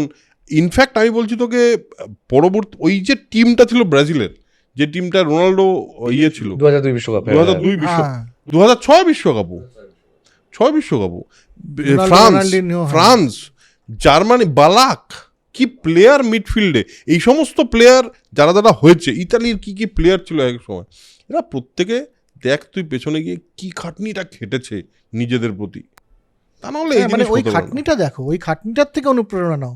ওর চেহারার থেকে অনুপ্রেরণা নিয়ে তো লাভ নেই, ওর খ্যাতির থেকে অনুপ্রেরণা নিলে পরে ভুল অনুপ্রেরণা হুম ওটা, হুম হুম ঠিক তাই। তাই না? তো আমার মনে হয় যে টেকিং ফরওয়ার্ড আমাদের এটাই শুধু টেক অ্যাওয়ে, সেটা হচ্ছে যে আমাদের নিজেদেরকে বিশ্বাস করতে হবে যে আমি পারবো। I can be there in আমার- টার্মস অফ এক্সেলেন্স, ইন আমার টার্মস অফ মনে হয়- নট দ্য অ্যাচিভমেন্ট। আমার মনে হয় আরেকটু যদি স্পেসিফিক্যালি এইভাবে ভাবা যায়, আই ক্যান বি দেয়ার চেয়ে বড় কথা হলো আমার মধ্যে যতটুকু, যেই কাজটা করতে আমার খুব ভালো লাগে, আমি সেই কাজটা এতটা মন দিয়ে করব যে বাকিটা না ম্যাটারই করবে না আমার জন্য, তখনই আমি এক্সিলেন্ট হব।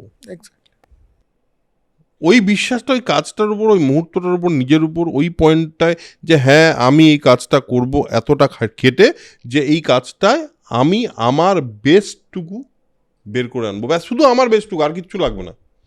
ওটা বেঁচে যাবে একদিন। হ্যাঁ, ওই একটা পাটা লেগে যাবে, চলে যাবো অন্য প্ল্যানেটে, অন্য ডাইমেনশনে। জন্মের পরে একটা জিনিস তো শিওর, সাকসেসফুল হব কি হব না, এক্সেলেন্ট হব কি হব না, কি হবে আমার জীবনে জানি না, একটা জিনিসই জন্মের পরে শিওর, মরে যাব একদিন। এটা শিওর।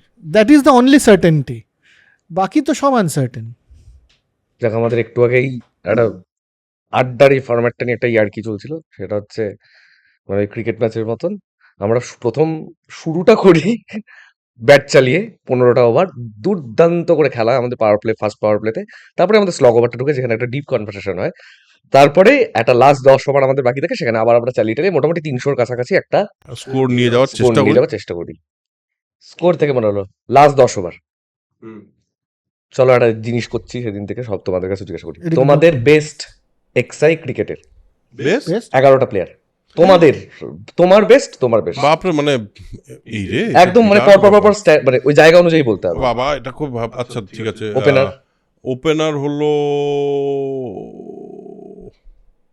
ওপেনার নিয়ে একটু চিন্তা আছে আমার। আচ্ছা ঠিক আছে, তবুও আমি বলছি গিলক্রিস্ট আর সচিন গিলক্রিস্ট আর সচিন, ঠিক আচ্ছা আছে। ওকে। ওপেনিং ফার্স্ট ডাউন হলো সৌরভ গাঙ্গুলি, না,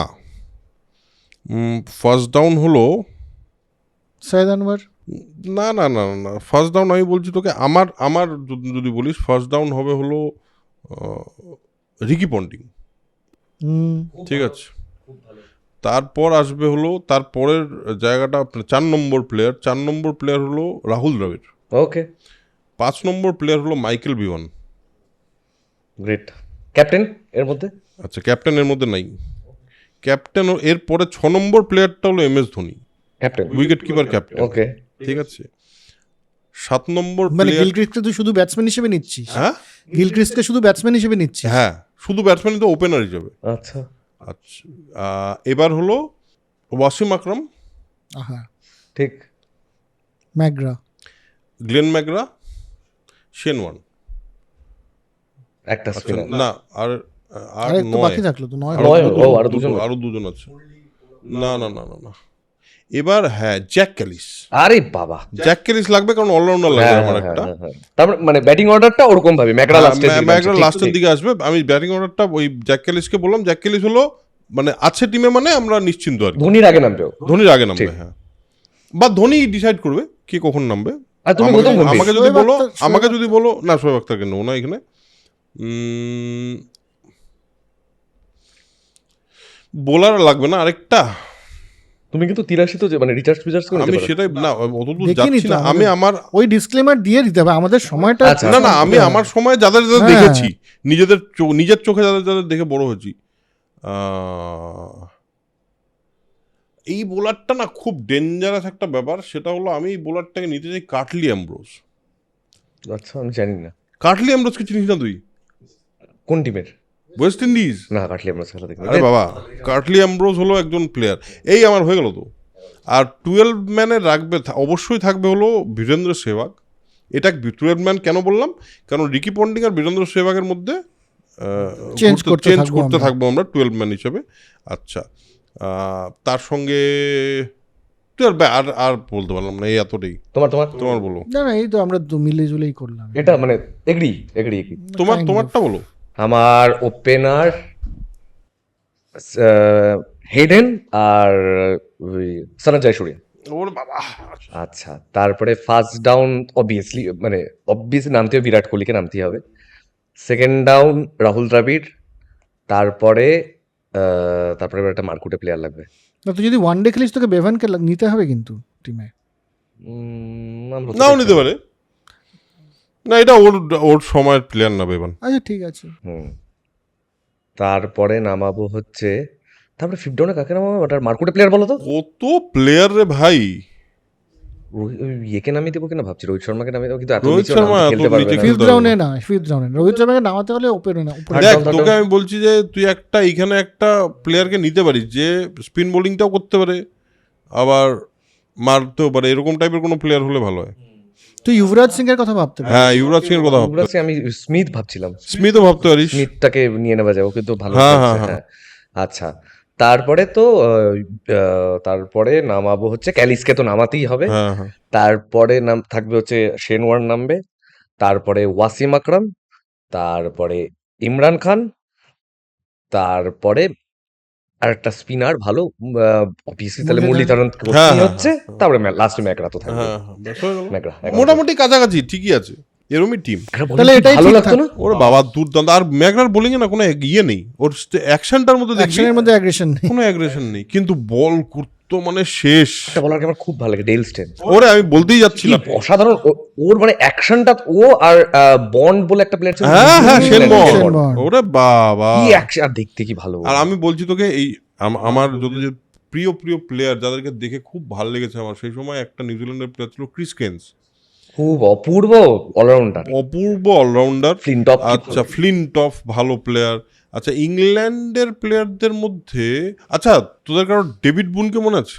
মনে আছে 92 ওয়ার্ল্ড কাপ, বুঝলি 92 ওয়ার্ল্ড কাপে ডেভিড বুন একটা মানে খুবই খারাপ অবস্থা হয়ে গেছিলো লোকজনের জন্য, মানে শেষ করে দিচ্ছিল আর কি বোলারদের। কিন্তু 92 ওয়ার্ল্ড কাপে ইন্ডিয়ার যে টিমটা ছিল সেটা খুবই অদ্ভুত একটা টিম ছিল। আমার একটা প্লেয়ারকে আমি সারা জীবন সহ্যই করতে পারলাম না, যাই না মানে মানস আমি প্রভাকর? আমি হ্যাঁ আমি জানি না কোনো ফ্যান আছে কিনা ওনার এই পৃথিবীতে, মনোজ সেটা হলো প্রভাকর? মনোজ প্রভাকর, ওনার কোনো ফ্যান? যেটা নাকি ওপেনিং বোলিং করতো, ওপেনিং ব্যাটিং করতো, দুটোর একটাও ভালো করতো না। এটা একটা অদ্ভুত প্লেয়ার, আর এই পৃথিবীতে কিভাবে এটা সম্ভব আমি জানি না। এবং আর এতদিন ধরে 48 ওভারের পরে ওনাকে যখন বল দেওয়া হতো, যখন স্লগ ওভার, যখন লোকে মারবে, তখন উনি একের পর এক ফুল টস বল করতেন। দারুণ দারুণ দারুণ দারুণ এই বুদ্ধি। আমি জাস্ট সহ্যই করতে পারতাম না লোকটাকে, ফর সাম রিজন আমি জানি না কেন, আমার জাস্ট ভালোই লাগতো আমি না। ক্রিস গেলকেও রাখতে পারি, ও ক্রিস গেল বাবা, রাক্ষসের মতো খেলে। দেখ আমার তো যাই আসে না। এরকম প্লেয়ার্স তো অনেক আছে না, সানা জয়সূর্যা, সেই সময়কার কালু ইতারা না, সেই সময়কার কালু ইতারা না, তুই মাইকেল- চামিন্দা বাস, তুই মাইকেল বেভানের কি bowling জায়গায় করতো। অরবিন্দ সিলভাকে অরবিন্দ আরে, সিলভা হ্যাঁ, হ্যাঁ। মারাত্মক। ব্রায়ান লারাকে আমরা ধরি ব্রায়ান লারাকে ধরিনি, ও, ব্রায়ান বাবা। লারাকে জাস্ট রাখিনি, ওই ট্রেসকথিক। ব্যাটটা উঠিয়ে যে ও হো হো, হ্যাঁ, এটা কেমন করে উঠে গিয়ে পক্কা মারতো। আলাদাই ওর batting style টা আলাদাই। heavy ছিল। আরেকটা ইয়ে ছিল ইংল্যান্ডের, অ্যালিস্টার ইনজামাম সেই সময় টেরার ছিল শুরুর দিকে ইনজামাম ওলাক দুর্দান্ত প্লেয়ার। তারপরেও যেদিন ঠিক করে নিল মৌলবী হবে, তার শেষ হয়ে গেল। তার আগে থেকেই ও মোটামুটি মোটা হয়ে গেল। মোটা হয়ে গেল না, আগে থেকেই মোটামুটি ওর না খেলাটার ইয়েটা চলে গেল। তারপর তো মানে পাকিস্তানের দুর্দান্ত প্লেয়ার ছিল সৈয়দ ভাই। আনোয়ার। সঈদ আনোয়ার, কেন ইউনুস আমির খান, সোহেল, মোহাম্মদ ইউসুফ, ওরে বাপরে, ওরা দুজন নামলো মানে একটা আর টেরারের মতো। ভারতবর্ষের জন্য টেরর হয়ে যেত একজন বোলার, তার নাম হচ্ছে আকিব জাভেদ। ওরে বাবা, আকিব জাভেদ ইন্ডিয়ার সঙ্গেই ভালো বল করতো, হ্যাঁ। আর কোথাও গিয়ে কিছু করতে পারতো না। না। আচ্ছা, আর অস্ট্রেলিয়ার বাবা রে বাবা, মানে কোন প্লেয়ার ছেড়ে তুই কোন প্লেয়ারকে বলবি বলতো? এদের মানে এরা লাস্ট কয়েক আমি বছর বলবো শুধু একটা দেখলাম কথা, টিমটা আমি একটা খারাপ। কথা বলবো, দুজন প্লেয়ার, দুই ভাই, ডেভিড হাসি, মাইক হাসি, এই দুইটা প্লেয়ার একটা টিমে থাকলে টিমের আর কি নিশ্চিন্ত থাকবে। স্টিভ মার্কোয়া, এটা একটা কোনো কথা হলো? এখন একটা প্লেয়ার এসে ট্রেভর সেড, হ্যাঁ হ্যাঁ মা কি মারে, বাপ রে বাপ, আর ইন্ডিয়াকে দেখলে যে কি হয়, হ্যাঁ, কি মারতে আরে শুরু করে। একটা ম্যাচ তো হারিয়ে দিচ্ছিল। হ্যাঁ, ও একটা ডেঞ্জারাস প্লেয়ার, ডেঞ্জারাস। আচ্ছা, আপনারাও চাইলে আপনারাও কমেন্টে অবশ্যই জানাবেন আপনাদের বেস্ট টপ 11 বা আপনাদের প্রিয় 11টা প্লেয়ার না, টপ 11টাই Top বেটার, 11 যে better। একদম ব্যাটিং লাইন আপ অনুসারে সেটাই করা বেটার। তোমরা অ্যাশেজ দেখছো? না, ডেঞ্জারাস হচ্ছে অ্যাশেজটা। এর আগের টেস্টটা তো খুবই তাহলে এই ভালো। টিমটাই থাক, এটা নিয়ে এগোই এটা আমরা, নিয়ে এই টিমটার চলি নামই তাহলে দেখো। এটা নিয়ে আমরাই এগোই। আজকে তাহলে এখানেই এটাই নামুক, দেখা যাক। ঠিক আছে, আজকে তাহলে আমরা এখানটাই শেষ করি। এখন আপাতত প্রেমাশিসে অনেকদিন আছে, সুতরাং আড্ডার এপিসোড পরপর আসবে। থ্যাংক ইউ, কেমন লাগলো অবশ্যই জানাবেন। আর কি মানে আপনাদের কিছু মন্তব্য থাকলে বা বলার থাকলে অবশ্যই কমেন্ট করে জানাবেন। মেল আইডি আছে একটা, মেল আইডি আছে একটা, soulconnectionadda@gmail.com, সেখানে মেলও করতে পারেন। তো that's it, okay. That's it। আর ওই শেষেরটা আমি বলে দিই, শেষে এটা অর্ণবদা বলে, হ্যাঁ, please. Spread knowledge, spread positivity, because knowledge is power and positivity is, আপনারা সবাই জানেন।